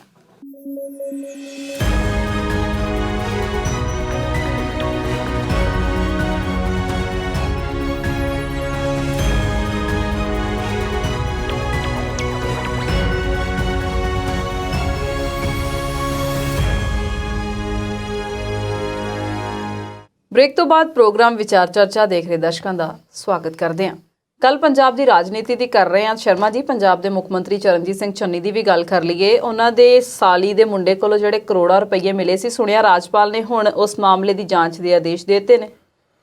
ਬਿਲਕੁਲ ਜੀ, ਇਹ ਇੱਕ ਵੱਖਰੀ ਤਰ੍ਹਾਂ ਦੀ ਖਬਰ ਦੇ ਤੌਰ ਤੇ ਦੇਖੀ ਜਾਊਗੀ ਇਹ ਖਬਰ ਸਵਲੀਨ ਜੀ। ਬੀਤੇ ਦਿਨੀ ਪਿਛਲੇ ਹਫ਼ਤੇ ਤੁਸੀਂ ਕਹਿ ਲਓ ਆਮ ਆਦਮੀ ਪਾਰਟੀ ਦਾ ਇੱਕ ਵਫਦ ਰਾਜਪਾਲ ਨੂੰ ਮਿਲਣ ਗਿਆ ਸੀ, ਤੇ ਉਹਨਾਂ ਨੇ ਕਿਹਾ ਕਿ ਇਹ ਜਿਹੜੀ ED ਦੀ ਰੇਡਸ ਹੋਈਆਂ ਉਹਦੇ 'ਚ ਮੁੱਖ ਮੰਤਰੀ ਸਾਹਿਬ ਦਾ ਸਿੱਧਾ ਦਖਲ ਹੈ। ਜੋ ਕੁਝ ਵੀ ਇਲਜ਼ਾਮ ਉਹ ਲਾ ਸਕਦੇ ਸੀ ਉਹਨਾਂ ਨੇ ਆਪਣਾ ਮੰਗ ਪੱਤਰ ਦਿੱਤਾ। ਤੇ ਕਿਉਂਕਿ ਰਿਸ਼ਤੇਦਾਰੀ ਕਾਫੀ ਨੇੜੇ ਦੀ ਆ, ਉਹਨਾਂ ਦੇ ਘਰੋਂ ਹੀ ਕਿਹਾ ਜਾ ਰਿਹਾ ਸਾਰੇ ਪੰਜਾਬ ਵੱਲੋਂ ਤੇ ਸਾਰੀਆਂ ਪਾਰਟੀਆਂ ਵੱਲੋਂ ਕਿ ਉਹਨਾਂ ਦੇ ਘਰੋਂ ਪੈਸੇ ਫੜ ਹੋਏ ਆ, ਜਦ ਕਿ ਉਹ ਸਿਰਫ ਦੂਰ ਦਾ ਇੱਕ ਰਿਸ਼ਤੇਦਾਰ ਹੈ। ਤੇ ਹੁਣ ਉਹਦੇ ਵਿੱਚ ਜਿਹੜੀ ਘਟਨਾਕ੍ਰਮ 'ਚ ਮੋੜ ਆਇਆ ਕਿ ਰਾਜਪਾਲ ਨੇ DG ਪੰਜਾਬ ਨੂੰ VK ਭਾਵਰਾ ਨੂੰ ਇੱਕ ਚਿੱਠੀ ਲਿਖ ਕੇ ਇਸ ਮਸਲੇ ਦੀ ਜਾਂਚ ਕਰਕੇ ਤੇ ਰਾਜਪਾਲ ਸਾਹਿਬ ਨੂੰ ਰਿਪੋਰਟ ਕਰਨ ਲਈ ਕਿਹਾ। ਅਸੀਂ ਜਾਣਦੇ ਹਾਂ ਕਿ ਜਦੋਂ ਕਿਸੇ ਸੂਬੇ ਦੇ ਵਿੱਚ ਸਰਕਾਰ ਜਿਹੜੀ ਆ ਉਹ ਕੇਂਦਰ ਵਾਲੀ ਪਾਰਟੀ ਦੀ ਨਾ ਹੋਵੇ ਤੇ ਉਦੋਂ ਫਿਰ ਰਾਜਪਾਲ ਦਾ ਜਿਹੜਾ ਦਖਲ ਆ ਉਹ ਇੱਕ ਹੱਦ ਤੋਂ ਵੱਧ ਜਾਂਦਾ, ਜਾਂ ਤੁਸੀਂ ਕਹਿ ਸਕਦੇ ਆ ਕਿ ਦਖਲਅੰਦਾਜ਼ੀ ਜਿਹੜੀ ਆ ਉਹ ਰਾਜਪਾਲ ਦੇ ਜ਼ਰੀਏ ਕੇਂਦਰ ਸਰਕਾਰ ਵੱਲੋਂ ਕਰਵਾਈ ਜਾਂਦੀ ਆ ਜੀ। ਹੁਣ ਵਫਦ ਭਾਵੇਂ ਆਮ ਆਦਮੀ ਪਾਰਟੀ ਦਾ ਗਿਆ, ਪਰ ਰਾਜਪਾਲ ਨੇ ਜਿਹੜਾ DG ਨੂੰ ਹੁਣ ਹੁਕਮ ਦਿੱਤੇ ਨੇ ਜਾਂ DG ਨੂੰ ਜਿਹੜੀ ਇਹ ਚਿੱਠੀ ਲਿਖੀ ਆ ਕਿ ਇਸ ਮਸਲੇ ਦੀ ਜਾਂਚ ਕਰੀ ਜਾਵੇ ਤੇ ਰਿਪੋਰਟ ਦਿੱਤੀ ਜਾਵੇ। ਮਾਈਨਿੰਗ ਦੇ ਵਿੱਚ ਕੌਣ-ਕੌਣ ਲੀਡਰ ਪੰਜਾਬ ਦਾ ਸ਼ਾਮਲ ਆ, ਉਹ ਕਿਹੜੀ-ਕਿਹੜੀ ਪਾਰਟੀ ਦਾ ਸ਼ਾਮਲ ਆ, ਇਹਦੇ ਬਾਰੇ ਜਾਂਚ ਤੇ ਵੈਸੇ ਹੋਣੀ ਚਾਹੀਦੀ ਆ। ਇਹਦੇ ਬਾਰੇ ਜਾਂਚ ਰਾਜਪਾਲ ਨੂੰ ਜਾਂ ਇਹ ਕਿਸੇ ਵੀ ਕੇਂਦਰ ਦੀ ਏਜੰਸੀ ਨੂੰ ਕਰ ਲੈਣੀ ਚਾਹੀਦੀ ਆ, ਕਿਉਂਕਿ ਪੰਜਾਬ ਦੇ ਰਿਸੋਰਸਸ ਦਾ ਜਿੰਨਾ ਨੁਕਸਾਨ ਇਹਨਾਂ ਵੱਡੇ ਲੋਕਾਂ ਵੱਲੋਂ ਕੀਤਾ ਜਾਂਦਾ ਉਹ ਕਿਸੇ ਤੋਂ ਛੁਪਿਆ ਹੋਇਆ ਨਹੀਂ ਜੀ। ਬੀਤੇ ਸਾਲਾਂ ਦੇ ਦੌਰਾਨ ਅਸੀਂ ਦੁਆਬੇ ਦੇ ਵਿੱਚ ਹੀ ਜਿਹੜਾ ਹੜ੍ਹ ਦਾ ਸਥਿਤੀ ਦੇਖੀ, ਸ਼ਾਹਕੋਟ ਵਾਲੇ ਪਾਸੇ ਦਰਿਆ ਦੇ ਨੇ ਜੋ ਨੁਕਸਾਨ ਕੀਤਾ, ਉਦੋਂ ਪਤਾ ਲੱਗਿਆ ਕਿ ਦਰਿਆ ਦੇ ਵਿੱਚੋਂ ਜਿਹੜੀ ਆ 20-20 ਫੁੱਟ ਤੱਕ ਵੀ ਰੇਤਾ ਜਿਹੜੀ ਆ ਉਹ ਚੁੱਕ ਲਈ ਗਈ ਰੇਤ ਮਾਫੀਆ ਵੱਲੋਂ। ਦੇਖੋ ਰੇਤ ਵੀ ਮਾਫੀਆ ਬਣ ਗਿਆ। ਜਿਹੜੀ ਬੀਤੀ ਸਰਕਾਰ ਸੀ 17 ਤੱਕ, ਜਿਹੜੀ 10 ਸਾਲ ਰਹੀ ਅਕਾਲੀ ਸਰਕਾਰ, ਉਹਦੇ ਤੇ ਵੀ ਵੱਡੇ ਦੋਸ਼ ਲੱਗਦੇ ਰਹੇ ਤੇ ਉਸ ਤੋਂ ਬਾਅਦ ਵੀ ਕਿਹਾ ਜਾਂਦਾ ਸੀਗਾ ਕਿ ਕੁਝ ਨਹੀਂ ਬਦਲਿਆ, ਟਰੱਕਾਂ ਦੇ ਰੰਗ ਹੀ ਬਦਲੇ ਨੇ, ਬੰਦੇ ਉਹੀ ਨੇ, ਲੋਕ ਉਹੀ ਨੇ, ਕੰਮ ਕਰਨ ਵਾਲੇ ਉਹੀ ਨੇ, ਬਸ ਪੈਸਾ ਪਹਿਲਾਂ ਇੱਕ ਪਾਸੇ ਨੂੰ ਜਾਂਦਾ ਸੀ ਤੇ ਹੁਣ ਦੂਜੇ ਪਾਸੇ ਨੂੰ ਜਾਣ ਲੱਗ ਗਿਆ। ਚਾਹੇ ਉਹ ਅੰਮ੍ਰਿਤਸਰ ਤੋਂ ਪਟਿਆਲੇ ਨੂੰ ਜਾਣ ਦੀ ਗੱਲ ਹੋਵੇ ਤੇ ਚਾਹੇ ਉਹ ਚੰਡੀਗੜ੍ਹ ਤੋਂ ਰੋਪੜ ਨੂੰ ਜਾਣ ਦੀ ਗੱਲ ਹੋਵੇ। ਸੋ ਹੁਣ ਵੀ ਕਿਹਾ ਜਾਂਦਾ ਕਿ ਚੰਨੀ ਸਾਹਿਬ ਦਾ ਜਿਹੜਾ ਸਿੱਧਾ ਜਿਹੜਾ ਹੱਥ ਆ ਉਹ ਇਸ ਮਾਈਨਿੰਗ ਦੇ ਵਿੱਚ ਹੈ। ਪਰ ਇੱਥੇ ਗੱਲ ਫਿਰ ਬਹੁਤ ਸਾਰੀਆਂ ਸਮੱਸਿਆਵਾਂ, ਬਹੁਤ ਸਾਰੇ ਮਾਮਲਿਆਂ ਵਾਂਗ ਸਵਲੀਨ ਜੀ ਇਸੇ ਗੱਲ ਤੇ ਟਿਕੀ ਹੋਈ ਆ ਕਿ ਇਹ ਜਿਹੜੀ ਜਾਂਚ ਦੀ ਮੰਗ ਆ ਉਹ ਕਿਸ ਟਾਈਮ ਤੇ ਕੀਤੀ ਗਈ। ਜੇਕਰ ਅਸੀਂ ਨਸ਼ੇ ਦੇ ਮੁੱਦੇ ਦੀ ਗੱਲ ਕਰੀਏ ਤੇ ਇਹ ਸਾਰੇ ਪੰਜਾਬ ਦੇ ਵਿੱਚ ਬੀਤੇ 10 ਸਾਲ ਤੋਂ 15 ਸਾਲ ਤੋਂ ਛਾਇਆ ਹੋਇਆ ਮੁੱਦਾ ਰਿਹਾ ਤੇ ਸੁਪਰੀਮ ਕੋਰਟ ਨੇ ਵੀ NDPS ਐਕਟ ਦੇ ਅਧੀਨ ਜਿਹੜੀ ਆ ਜ਼ਮਾਨਤ ਉਹ ਦੇ ਦਿੱਤੀ, ਜਦ ਕਿ ਕਿਹਾ ਇਹ ਜਾਂਦਾ ਕਿ ਜਦੋਂ ਇਹ ਧਾਰਾ ਲੱਗਦੀਆਂ ਤੇ ਬੰਦੇ ਨੂੰ ਅਰੈਸਟ ਇੱਕ ਵਾਰ ਹੋਣਾ ਹੀ ਪੈਂਦਾ। ਅਸੀਂ ਬੀਤੇ ਦੇ ਵਿੱਚ ਬੰਬੇ ਦੇ ਵਿੱਚ ਦੇਖਿਆ ਸੀ ਸ਼ਾਹਰੁਖ ਖਾਨ ਦੇ ਪੁੱਤਰ ਨੂੰ ਇਸੇ ਕੇਸ ਦੇ ਦੌਰਾਨ, ਇਹਨਾਂ ਹੀ ਧਾਰਾਵਾਂ ਦੇ ਦੌਰਾਨ ਕਈ ਦਿਨ ਅੰਦਰ ਰਹਿਣਾ ਪਿਆ। ਪਰ ਪੰਜਾਬ ਦੇ ਵਿੱਚ ਫਿਰ ਹਾਈ ਕੋਰਟ ਨੇ ਤੇ ਹਾਈ ਕੋਰਟ ਤੋਂ ਬਾਅਦ ਸੁਪਰੀਮ ਕੋਰਟ ਨੇ ਵੀ ਬਿਕਰਮ ਸਿੰਘ ਮਜੀਠੀਆ ਨੂੰ ਜਿਹੜੀ ਆ ਉਹ ਬਾਹਰ ਰਹਿ ਕੇ ਚੋਣਾਂ ਲੜਨ ਦੀ ਇਜਾਜ਼ਤ ਦੇ ਦਿੱਤੀ। ਹਾਲਾਂਕਿ ਉਹਨਾਂ ਨੇ ਇਹ ਵੀ ਕਿਹਾ ਕਿ 23 ਤਰੀਕ ਤੱਕ ਹੈ, ਉਸ ਤੋਂ ਬਾਅਦ ਤੁਸੀਂ ਅਦਾਲਤ ਅੱਗੇ ਜਾ ਕੇ ਸਮਰਪਣ ਕਰੋ ਤੇ ਉਸ ਤੋਂ ਬਾਅਦ ਉਸ ਅਦਾਲਤ ਦਾ ਫੈਸਲਾ ਜਿਹੜਾ ਆ ਉਹ ਤੁਸੀਂ ਮੰਨੋ। ਪਰ ਫਿਰ ਵੀ ਅਸੀਂ ਇਹ ਗੱਲ ਕਹਿ ਸਕਦੇ ਹਾਂ ਕਿ ਚਾਹੇ ਸਾਫ਼ ਸਪਸ਼ਟ ਇਹ ਗੱਲ ਹੋਵੇ ਚਾਹੇ ਨਾ ਹੋਵੇ, ਪਰ ਨਜ਼ਰ ਇਹ ਆਉਂਦੀ ਆ ਕਿ ਬਹੁਤ ਸਾਰੀਆਂ ਜਿਹੜੀਆਂ ਚੀਜ਼ਾਂ ਨੇ ਉਹ ਸਿਆਸੀ ਬਦਲਾਖੋਰੀ ਦੇ ਅਧੀਨ ਕੀਤੀਆਂ ਜਾਂਦੀਆਂ ਨੇ। ਤੇ ਫਿਰ ਜਦੋਂ ਤੁਸੀਂ ਅਜਿਹੇ ਤਰੀਕੇ ਦੇ ਨਾਲ ਕੰਮਕਾਜ ਕਰਦੇ ਆ, ਫਿਰ ਜਦੋਂ ਤੁਸੀਂ ਕੋਈ ਸਹੀ ਜਾਂਚ ਵੀ ਕਰਦੇ ਆ, ਉਹ ਵੀ ਸਿਆਸੀ ਬਦਲਾਖੋਰੀ ਲੱਗਦੀ ਆ। ਜੇਕਰ ਇਹੀ ਜਾਂਚ, ਇਹੀ ਕੰਮ ਰਾਜਪਾਲ ਸਾਹਿਬ ਨੇ 3 ਮਹੀਨੇ 4 ਮਹੀਨੇ ਪਹਿਲਾਂ ਵੀ ਉਹ ਪੰਜਾਬ 'ਚ ਰਾਜਪਾਲ ਸਨ, ਉਹਨਾਂ ਨੂੰ ਪਹਿਲਾਂ ਵੀ ਇਹ ਸਾਰੀਆਂ ਗੱਲਾਂ ਦੀ ਖਬਰ ਹੁੰਦੀ ਆ। ਕੈਪਟਨ ਸਾਹਿਬ ਇੱਕ ਵਾਰ ਹੈਲੀਕਾਪਟਰ ਲੈ ਕੇ ਉੜੇ ਤੇ ਉਹਨਾਂ ਨੇ ਕਿਹਾ ਕਿ ਮੈਂ ਦੇਖਿਆ ਕਿ ਮਾਈਨਿੰਗ ਜਿਹੜੀ ਆ ਬਹੁਤ ਜ਼ਿਆਦਾ ਹੋ ਰਹੀ ਆ ਤੇ ਬਾਅਦ ਵਿੱਚ ਉਹਨਾਂ ਨੇ ਉੱਤੇ ਕਾਰਵਾਈ ਕਰਨ ਦੀ ਗੱਲ ਕੀਤੀ। ਵੱਡੇ ਪੇਜਾਂ ਦੇ ਉੱਤੇ ਪੂਰੀ ਕਵਰੇਜ ਇੱਕ ਪੇਜ ਦੇ ਉੱਤੇ ਅਖਬਾਰਾਂ ਨੇ ਕੀਤੀ ਤੇ ਮੁੜ ਕੇ ਵਿੱਚੋਂ ਨਿਕਲਿਆ ਕੀ? ਕੱਖ ਵੀ ਨਹੀਂ। ਉਹੀ ਰੇਤਾ ਨੂੰ ਲੈ ਕੇ ਚੰਨੀ ਸਾਹਿਬ ਜਿੱਦਣ ਮੁੱਖ ਮੰਤਰੀ ਬਣਦੇ ਨੇ ਤੇ ਬੜੀਆਂ ਕਸਮਾਂ ਖਾਧੀਆਂ ਕਿ ਜਾਂ ਤੇ ਰੇਤ ਮਾਫੀਆ ਰਹੂਗਾ ਤੇ ਜਾਂ ਮੈਂ ਰਹੂੰਗਾ, ਰੇਤ ਸਸਤੀ ਹੋ ਗਈ ਤੇ ਹੋਇਆ ਕੀ? ਕੱਖ ਵੀ ਨਹੀਂ। ਸੋ ਇਸ ਤਰੀਕੇ ਦੇ ਨਾਲ ਜਿਹੜੀ ਰਾਜਪਾਲ ਸਾਹਿਬ ਦੀ ਦਖਲਅੰਦਾਜ਼ੀ ਆ ਸਟੇਟ ਪੋਲਿਟਿਕਸ ਦੇ ਵਿੱਚ ਸਾਨੂੰ ਲੱਗਦੀ ਤਾਂ ਥੋੜੀ ਜੀ ਖਰਾਬ ਆ, ਮੌਕੇ ਦੇ ਲਿਹਾਜ਼ ਨਾਲ, ਸਮੇਂ ਦੇ ਲਿਹਾਜ਼ ਨਾਲ, ਪਰ ਇਹ ਗੱਲ ਜਿਹੜੀ ਆ ਉਹ ਹੋਣੀ ਚਾਹੀਦੀ ਆ। ਪਰ ਜੇਕਰ ਅਸੀਂ ਇਹਦਾ ਦੂਜਾ ਪਾਸਾ ਦੇਖੀਏ, BJP ਦੇ ਹੁੰਦਿਆਂ BJP ਦੇ ਸ਼ਾਸਨ ਕਾਲ ਦੇ ਦੌਰਾਨ, ਚਾਹੇ ਉਹ ਦਿੱਲੀ ਦੇ ਰਾਜਪਾਲ ਹੋਣ LG, ਉਹਨਾਂ ਦਾ ਕੇਜਰੀਵਾਲ ਦੇ ਨਾਲ ਟਕਰਾਵ, ਤੇ ਮਹਾਰਾਸ਼ਟਰ ਦੇ ਵਿੱਚ ਮਹਾਰਾਸ਼ਟਰ ਦੀ ਸਰਕਾਰ ਨਾਲ ਉੱਥੋਂ ਦੇ ਰਾਜਪਾਲ ਦਾ ਟਕਰਾਵ, ਪੁਡੂਚੇਰੀ ਇੱਕ ਛੋਟਾ ਜਿਹਾ ਸਟੇਟ ਸੀ ਜਿੱਥੇ ਬੀਤੇ 'ਚ ਚੋਣਾਂ ਹੋ ਕੇ ਹਟੀਆਂ, ਉੱਥੋਂ ਦੀ ਰਾਜਪਾਲ ਕਿਰਨ ਬੇਦੀ ਨੂੰ ਲੈ ਕੇ ਸਾਰੀ ਉਹਨਾਂ ਦੀ ਜਿਹੜੀ ਕੈਬਨਿਟ ਸੀ ਉਹ ਧਰਨੇ ਤੇ ਬੈਠ ਗਈ ਸੀ। ਤੇ ਕੱਲ ਹੀ ਤੁਸੀਂ ਗੱਲ ਕਰਦੇ ਸੀਗੇ ਕਿ ਪੱਛਮੀ ਬੰਗਾਲ ਦੀ ਮੁੱਖ ਮੰਤਰੀ ਮਮਤਾ ਬੈਨਰਜੀ ਤੇ ਉਹਨਾਂ ਦੇ ਹੀ ਇੱਕ ਮੈਂਬਰ ਪਾਰਲੀਮੈਂਟ ਡੈਰਕ ਓਬਰਾਇਨ, ਜਿਨ੍ਹਾਂ ਨੇ ਪਿਛਲੇ ਸੈਸ਼ਨ ਦੇ ਦੌਰਾਨ ਵੀ, ਉਹ ਸਰਦ ਰੁੱਤ ਦੇ ਸੈਸ਼ਨ ਦੇ ਦੌਰਾਨ 12-13 ਦਿਨ ਉਹ ਸੰਸਦ 'ਚੋਂ ਬਾਹਰ ਹੀ ਰਹੇ ਸੀ, ਉਹਨਾਂ ਨੂੰ ਡਿਸਮਿਸ ਕਰ ਦਿੱਤਾ ਗਿਆ ਸੀ। ਉਹਨਾਂ ਨੇ ਰਾਜਪਾਲ ਜਿਹੜੇ ਧਨਖੜ ਨੇ ਉੱਥੋਂ, ਜਗਦੀਸ਼ ਧਨਖੜ, ਉਹਨਾਂ ਦਾ ਜਿਹੜਾ ਟਵਿੱਟਰ ਅਕਾਊਂਟ ਆ ਉੱਥੋਂ ਉਹਨਾਂ ਨੂੰ ਬਲੌਕ ਕਰ ਦਿੱਤਾ ਕਿ ਇਹਨਾਂ ਦੀ ਟਵੀਟ ਜਿਹੜੇ ਮੈਨੂੰ ਨਜ਼ਰ ਨਾ ਆਉਣ। ਤੇ ਉਸ ਤੋਂ ਬਾਅਦ ਮਮਤਾ ਬੈਨਰਜੀ ਨੇ ਬਹੁਤ ਸਾਰੇ ਇਲਜ਼ਾਮ ਵੀ ਲਗਾਏ ਹਨ। ਉਹ ਜਿਹੜੀਆਂ ਸਟੇਟ ਦੀ ਇੱਕ ਇਲੈਕਟਡ ਗਵਰਨਮੈਂਟ ਆ ਉਹਦੇ ਉੱਤੇ ਕੇਂਦਰ ਦੀ ਦਖਲਅੰਦਾਜ਼ੀ ਨੂੰ ਜਦੋਂ ਤੁਸੀਂ ਰਾਜਪਾਲ ਦੇ ਜ਼ਰੀਏ ਲਾਉਨੇ ਆ ਤੇ ਉਹ ਫਿਰ ਲੋਕਾਂ ਨੂੰ ਵੀ ਚੁੱਭਦੀ ਆ ਤੇ ਉਹ ਗਲਤ ਵੀ ਜਿਹੜੇ ਆ ਸੰਦੇਸ਼ ਦਿੰਦੀ ਆ। ਪਰ ਫਿਰ ਵੀ ਇਹ ਸਾਰੀਆਂ ਜਿਹੜੀਆਂ ਚੀਜ਼ਾਂ ਨੇ ਉਹਦੇ ਤੋਂ ਇਹ ਗੱਲ ਜ਼ਰੂਰ ਨਜ਼ਰ ਆਉਂਦੀ ਆ ਕਿ ਚਾਹੇ ਵੈਂਡੇਟਾ ਪੋਲਿਟਿਕਸ ਹੋਵੇ ਤੇ ਚਾਹੇ ਅਸਲ ਮੁੱਦਿਆਂ ਦੀ ਕਹਾਣੀ ਹੋਵੇ, ਸਮਾਂ ਤੇ ਸਥਿਤੀ ਜਿਹੜੀ ਆ ਉਹ ਬਹੁਤ ਮਾਇਨੇ ਰੱਖਦੀ ਹੈ। ਕਈ ਵਾਰ ਜਿਹੜੀਆਂ ਸਹੀ ਘਟਨਾਵਾਂ ਵੀ ਗਲਤ ਸਮੇਂ ਤੇ ਅੰਜਾਮ ਦੇਣ ਕਰਕੇ ਉਹ ਉਥਲ-ਪੁਥਲ ਲੱਗਦੀਆਂ ਨੇ। ਜੀ ਸ਼ਰਮਾ ਜੀ, ਅੱਜ ਬਜਟ ਸੈਸ਼ਨ ਦਾ ਦੂਸਰਾ ਦਿਨ ਸੀ। ਕੀ ਕੁਝ ਵਾਪਰਿਆ, ਕੀ ਐਲਾਨ ਹੋਏ, ਕਿਸ ਨੂੰ ਫਾਇਦਾ ਹੋਇਆ ਤੇ ਕਿਸ ਨੂੰ ਨੁਕਸਾਨ ਹੋਏ? ਡਾਕਟਰ ਨਿਰਮਲਾ ਸੀਤਾਰਮਣ ਭਾਰਤ ਦੇ ਫਾਈਨਾਂਸ ਮੰਤਰੀ ਨੇ ਤੇ ਉਹਨਾਂ ਨੇ ਆਪਣਾ ਬਜਟ ਪੇਸ਼ ਕੀਤਾ। ਕੱਲ ਰਾਸ਼ਟਰਪਤੀ ਦਾ ਭਾਸ਼ਣ ਸੀ, ਉਹਦੇ ਤੇ ਉਹਨਾਂ ਨੇ ਸਰਕਾਰ ਦਾ ਗੁਣਗਾਨ ਕੀਤਾ ਸੀ, ਕਿਉਂਕਿ ਅਸੀਂ ਜਾਣਦੇ ਹਾਂ ਕਿ ਦੋਨਾਂ ਸਦਨਾਂ ਦਾ ਸਾਂਝਾ ਅਧਿਵੇਸ਼ਨ ਹੁੰਦਾ, ਇਹ ਸਾਂਝਾ ਸੰਸਦ ਦਾ ਜਿਹੜਾ ਇਜਲਾਸ ਹੁੰਦਾ। ਰਾਸ਼ਟਰਪਤੀ ਦੇ ਭਾਸ਼ਣ ਤੋਂ ਬਾਅਦ ਅੱਜ ਡਾਕਟਰ ਸੀਤਾਰਮਣ ਨੇ ਬਜਟ ਪੇਸ਼ ਕੀਤਾ ਤੇ ਅਸੀਂ ਜਾਣਦੇ ਹਾਂ ਕਿ ਬਜਟ ਤੋਂ ਸਾਰੇ ਦੇਸ਼ ਨੂੰ ਜਿਹੜੀਆਂ ਆ ਇੱਕ ਹੁੰਦੀ ਆ, ਧਿਆਨ ਹੁੰਦਾ ਸਾਰੇ ਦੇਸ਼ ਦਾ ਕਿ ਕੀ ਸਸਤਾ ਹੋ ਰਿਹਾ, ਕੀ ਮਹਿੰਗਾ ਹੋ ਰਿਹਾ। ਬੀਤੇ ਤੋਂ ਅਸੀਂ ਦੇਖ ਰਹੇ ਹਾਂ ਕਿ ਬਜਟ ਦੇ ਵਿੱਚ ਬਹੁਤ ਵਾਰ ਕੁਝ ਨਵਾਂ ਨਹੀਂ ਹੁੰਦਾ। ਇਸ ਸਰਕਾਰ ਨੇ ਬਹੁਤ ਸਾਰੀਆਂ ਨਵੀਆਂ ਪਿਰਤਾਂ ਪਾਈਆਂ। ਇਹਨਾਂ ਨੇ ਰੇਲਵੇ ਬਜਟ ਨੂੰ ਬੰਦ ਕਰਕੇ ਇਸੇ ਬਜਟ ਦੇ ਵਿੱਚ ਪੇਸ਼ ਕਰਨਾ ਸ਼ੁਰੂ ਕਰ ਦਿੱਤਾ। ਪਹਿਲਾਂ ਬਜਟ ਮਾਰਚ ਦੇ ਵਿੱਚ ਪੇਸ਼ ਕੀਤਾ ਜਾਂਦਾ ਸੀ, ਇਹਨਾਂ ਨੇ ਜਨਵਰੀ ਦੇ ਅਖੀਰ ਦੇ ਵਿੱਚ ਹੀ ਪੇਸ਼ ਕਰਨਾ ਸ਼ੁਰੂ ਕਰ ਦਿੱਤਾ। ਇਹਨਾਂ ਨੇ ਕਿਹਾ ਕਿ ਅਸੀਂ 1 ਅਪ੍ਰੈਲ ਤੋਂ ਉਹਨੂੰ ਲਾਗੂ ਕਰਨਾ ਹੁੰਦਾ। ਤੇ ਇਸ ਵਾਰ ਵੀ ਬਜਟ ਸੈਸ਼ਨ 2 ਟਾਈਮਿੰਗ ਦੇ ਵਿੱਚ ਹੈ। ਪਹਿਲਾਂ ਬਜਟ ਪੇਸ਼ ਹੋਵੇਗਾ, ਫਿਰ ਕੁਝ ਦਿਨ ਦੀ ਬ੍ਰੇਕ ਹੈ, ਉਸ ਤੋਂ ਬਾਅਦ ਬਜਟ ਦੇ ਉੱਤੇ ਜਿਹੜੀ ਆ ਉਹ ਬਹਿਸ ਹੋਣੀ ਹੈ। ਕਈ ਸਾਰੀਆਂ ਗੱਲਾਂ ਕੀਤੀਆਂ ਤੇ ਕਈ ਬਜਟ ਨੂੰ ਜਦੋਂ ਤੁਸੀਂ ਦੇਖਦੇ ਆ ਸਵਲੀਨ ਜੀ, ਤੇ ਇਦਾਂ ਵੀ ਹੁੰਦਾ ਕਿ ਬਜਟ ਨੂੰ ਲੈ ਕੇ 2-3 ਤਰੀਕੇ ਦੀਆਂ ਧਾਰਨਾਵਾਂ ਤੁਹਾਨੂੰ ਅਕਸਰ ਮਿਲਦੀਆਂ। ਇੱਕ ਤੇ ਹੁੰਦੇ ਨੇ ਜਿਹੜੇ ਵਿਰੋਧੀ ਧਿਰ 'ਚ ਬੈਠੇ ਲੋਕ ਨੇ, ਉਹ ਕਹਿੰਦੇ ਨੇ ਕਿ ਬਹੁਤ ਨਿਕੰਮਾ। ਤੇ ਬਜਟ ਪੇਸ਼ ਕਰਨ ਤੋਂ ਬਾਅਦ ਆਮ ਤੌਰ ਤੇ ਬਹੁਤ ਸਾਰੇ ਮੰਤਰੀ, ਬਹੁਤ ਸਾਰੇ ਮੈਂਬਰ ਪਾਰਲੀਮੈਂਟ ਜਿਹੜੇ ਸਰਕਾਰ ਦਾ ਹਿੱਸਾ ਹੁੰਦੇ ਆ, ਉਹ ਕਹਿੰਦੇ ਨੇ ਕਿ ਇਹ ਬਜਟ ਮੀਲ ਦਾ ਪੱਥਰ ਆ, ਇਹ ਬਜਟ ਬਹੁਤ ਚੰਗਾ ਆ, ਇਹ ਭਵਿੱਖ ਦਾ ਟਰੈਕ ਆ। ਪਰ ਅਸੀਂ 50 ਤੋਂ ਲੈ ਕੇ ਹੁਣ ਤੱਕ ਦੇਖਦੇ ਆਏ ਆ, 70-80 ਸਾਲ, 70 ਸਾਲ, 72 ਸਾਲ, 75 ਸਾਲ ਹੋ ਗਏ, ਕਿਸੇ ਵੀ ਬਜਟ ਤੋਂ ਬਹੁਤ ਸਾਰੇ ਲੋਕਾਂ ਨੂੰ ਖੁਸ਼ ਜਿਹੜਾ ਉਹ ਨਹੀਂ ਕੀਤਾ ਜਾ ਸਕਦਾ। ਤੇ ਇੱਕ ਫਿਰ ਉਹ ਲੋਕ ਹੁੰਦੇ ਨੇ ਜਿਹੜੇ ਸਾਡੇ ਵਰਗੇ ਕਹਿੰਦੇ ਨੇ ਕਿ ਜਿਹੋ ਜਿਹਾ ਚੱਲ ਰਿਹਾ ਸੀ ਉਹੋ ਜਿਹਾ ਹੀ ਹੈ, ਜਸਟ ਇੱਕ ਖਾਨਾ ਪੂਰਤੀ ਆ। ਸਰਕਾਰ ਨੇ ਜਿਹੋ ਜਿਹੀਆਂ ਪਾਲਿਸੀਆਂ ਉਲੀਕੀਆਂ ਹੋਈਆਂ ਨੇ ਉਹੋ ਜਿਹੇ ਹੀ ਕੰਮ ਕਰਨੇ ਨੇ। ਰੇਲਵੇ ਦੀ ਜੇ ਗੱਲ ਇਸ ਬਜਟ ਦੀ ਕਰੀਏ ਤੇ ਇਹਨਾਂ ਨੇ ਕਿਹਾ ਕਿ ਅਸੀਂ ਆਉਣ ਵਾਲੇ 3 ਸਾਲਾਂ ਦੇ ਵਿੱਚ 400 ਤੋਂ ਵੱਧ ਨਵੀਆਂ ਟ੍ਰੇਨਾਂ ਚਲਾਵਾਂਗੇ।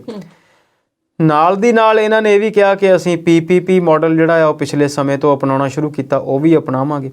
ਜੇਕਰ ਤੁਸੀਂ PPP ਮਾਡਲ ਦੇ ਅਧੀਨ ਹੀ ਇਹ 400 ਟ੍ਰੇਨਾਂ ਚਲਾਉਣੀਆਂ, ਫਿਰ ਇਹਦਾ ਸਰਕਾਰੀ ਬਜਟ 'ਚ ਉਲੇਖ ਕਰਨ ਦਾ ਜਿਹੜਾ ਆ ਉਹ ਕੀ ਫਾਇਦਾ ਹੈ?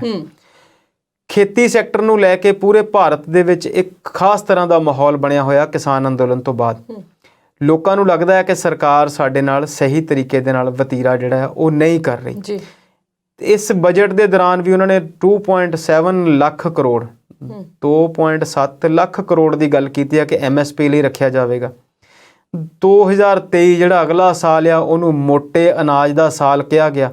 ਇਹਦੇ ਵਿੱਚ ਜਿਹੜੇ ਅੰਨ ਨੇ ਉਹਦੇ ਲਈ ਉਹਨੂੰ ਖਰੀਦਣ ਲਈ ਸਰਕਾਰ ਵੱਧ ਪੈਸੇ ਖਰਚੇਗੀ। ਜਿਹੜੇ ਤੇਲ ਬੀਜ ਨੇ ਉਹਨਾਂ ਦੇ ਉੱਤੇ ਵੀ ਕੁਝ ਵੱਧ ਉਹਨਾਂ ਨੂੰ ਪੈਦਾ ਕਰਨ ਲਈ ਉਹਦੇ ਤੇ ਸਬਸਿਡਾਈਜ਼ਡ ਜਾਂ ਹੋਰ ਬਹੁਤ ਸਾਰੀਆਂ ਚੀਜ਼ਾਂ ਕਰਨ ਦੀ ਗੱਲ ਕੀਤੀ ਹੈ। 2-3 ਗੱਲਾਂ ਜਿਹੜੀਆਂ ਹੋਰ ਕੀਤੀਆਂ ਨੇ, ਉਹਦੇ 'ਚ ਖਾਸ ਗੱਲ ਇਹ ਆ ਕਿ ਖੇਤੀ ਔਜ਼ਾਰ ਜਿਹੜੇ ਨੇ, ਐਗਰੀਕਲਚਰ ਇੰਸਟਰੂਮੈਂਟ ਜਿਹੜੇ ਆ ਉਹਨਾਂ ਨੂੰ ਸਸਤੇ ਕਰਨ ਦੀ ਗੱਲ ਕੀਤੀ ਆ। ਅਸੀਂ ਦੇਖਿਆ ਸੀ ਪਿਛਲੇ 1-2 ਸਾਲ ਪਹਿਲਾਂ ਇੱਕ ਬਜਟ ਆਇਆ ਸੀ, ਉਹਦੇ 'ਚ ਇਹਨਾਂ ਨੇ ਕਿਹਾ ਸੀਗਾ ਕਿ ਜਿਹੜੇ ਸਿਹਤ ਸੈਕਟਰ ਨਾਲ ਜੁੜੀਆਂ ਹੋਈ ਚੀਜ਼ਾਂ ਨੇ ਉਹ ਸਸਤੀਆਂ ਕਰ ਦਿੱਤੀਆਂ ਜਾਣਗੀਆਂ, ਖਾਸ ਤੌਰ ਤੇ ਹਾਰਟ ਦੇ ਜਿਹੜੇ ਪੇਸਮੇਕਰ ਜਾਂ ਸਟੰਟਸ ਹੁੰਦੇ ਸੀ। ਪਰ ਉਸ ਤੋਂ ਬਾਅਦ ਫਿਰ ਜਦੋਂ ਉਹਦਾ ਜਾਇਜ਼ਾ ਲਿਆ ਗਿਆ ਤੇ ਗੱਲ ਕੁਛ ਨਹੀਂ ਨਿਕਲੀ। ਪਹਿਲਾਂ ਡਾਕਟਰ ਸਟੰਟ ਦੇ ਪੈਸੇ ਲੈਂਦੇ ਸੀ, ਉਸ ਤੋਂ ਬਾਅਦ ਉਹਨਾਂ ਨੇ ਆਪਣੇ ਜਿਹੜੇ ਚਾਰਜਸ ਵਧਾ ਦਿੱਤੇ ਤੇ ਸਰਜਰੀ ਜਿਹੜੀ ਆ ਹੁਣ ਵੀ ਉਸੇ ਥਾਂ ਹੀ ਬੈਠਦੀ ਆ। ਨਾਲ ਦੀ ਨਾਲ ਇਹਨਾਂ ਨੇ ਕੁਝ ਗੱਲਾਂ ਕੀਤੀਆਂ ਨੇ ਕਿ ਖੇਤੀ ਸੈਕਟਰ ਦੇ ਵਿੱਚ ਜਿਹੜੀ ਕੁਦਰਤੀ ਖੇਤੀ ਨੂੰ ਵਧਾਵਾ ਦੇਣ ਦੀ ਗੱਲ ਕੀਤੀ। ਅਸੀਂ ਜਾਣਦੇ ਹਾਂ ਕਿ ਜਦੋਂ ਤੋਂ ਗ੍ਰੀਨ ਰੈਵੋਲੂਸ਼ਨ ਹੋਇਆ, ਹਰੀ ਕ੍ਰਾਂਤੀ ਆਈ ਆ, ਉਹਦੇ ਵਿੱਚ ਖਾਦਾਂ ਦਾ ਜਿਹੜਾ ਵੱਡਾ ਯੋਗਦਾਨ ਰਿਹਾ, ਦਵਾਈਆਂ ਦਾ ਜਿਹੜਾ ਵੱਡਾ ਯੋਗਦਾਨ ਰਿਹਾ। ਤੇ ਹੁਣ ਸਰਕਾਰ ਪਿਛਲੇ ਕਾਫੀ ਸਮੇਂ ਤੋਂ ਇਹ ਗੱਲ ਕਰਦੀ ਆ ਕਿ ਖੇਤੀ ਸੈਕਟਰ ਜਿਹੜਾ ਆ ਉਹਨੂੰ ਕੁਦਰਤੀ ਖੇਤੀ ਵੱਲ ਮੋੜਨਾ ਆ। ਤੇ ਅਸੀਂ ਸਿੱਧੇ ਖੇਤੀ ਨਾਲ ਜੁੜੇ ਹੋਏ ਹਾਂ ਤੇ ਇਹ ਗੱਲ ਜਾਣਦੇ ਹਾਂ ਕਿ ਇਹ ਬਹੁਤ ਸੌਖਾ ਨਹੀਂ ਹੈ। ਸਿਰਫ ਔਰ ਸਿਰਫ ਇਹਨੂੰ ਬਿਆਨਬਾਜ਼ੀ ਦੇ ਨਾਲ ਜੋੜ ਕੇ ਨਹੀਂ ਦੇਖਿਆ ਜਾ ਸਕਦਾ।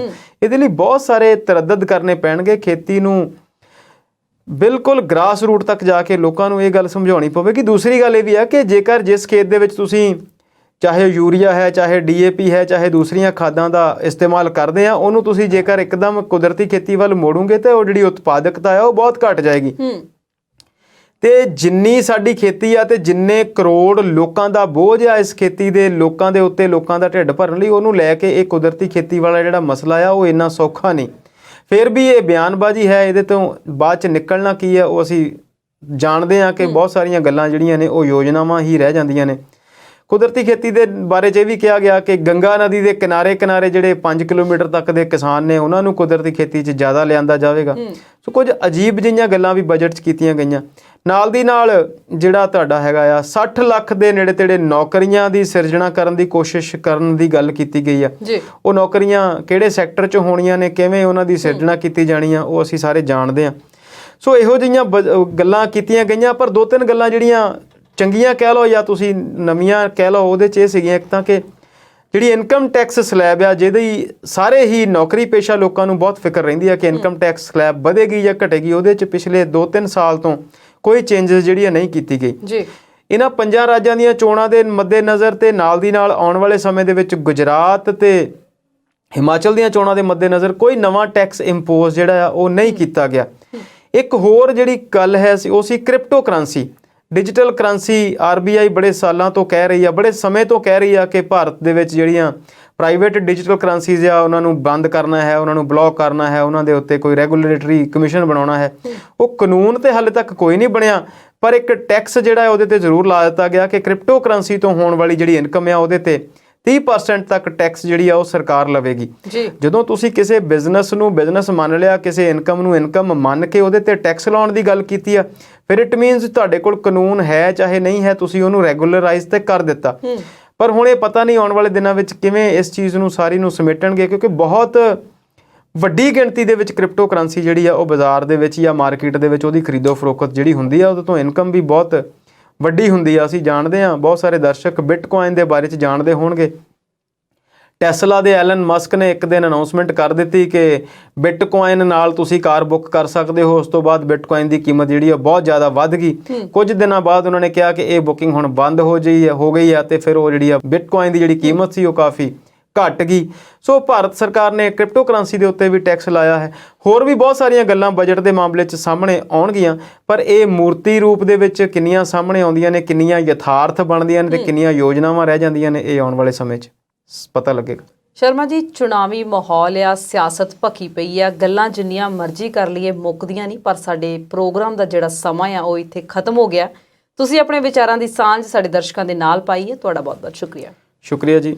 ਉਮੀਦ ਕਰਦੇ ਹਾਂ ਕਿ ਸਾਡੇ ਦਰਸ਼ਕਾਂ ਨੂੰ ਸਾਡਾ ਅੱਜ ਦਾ ਇਹ ਪ੍ਰੋਗਰਾਮ ਪਸੰਦ ਆਇਆ ਹੋਵੇਗਾ। ਅਗਲੀ ਵਾਰ ਨਵੇਂ ਮੁੱਦਿਆਂ ਤੇ ਨਵੀਂ ਗੱਲਬਾਤ ਲੈ ਕੇ ਜਲਦ ਹਾਜ਼ਰ ਹੋਵਾਂਗੇ। ਤੁਸੀਂ ਇਸੇ ਤਰ੍ਹਾਂ ਜੁੜੇ ਰਹੋ ਪੰਜਾਬੀ ਨੈਸ਼ਨਲ TV ਦੇ ਨਾਲ। ਉਮੀਦ ਤੁਹਾਡੀ, ਕੋਸ਼ਿਸ਼ ਸਾਡੀ।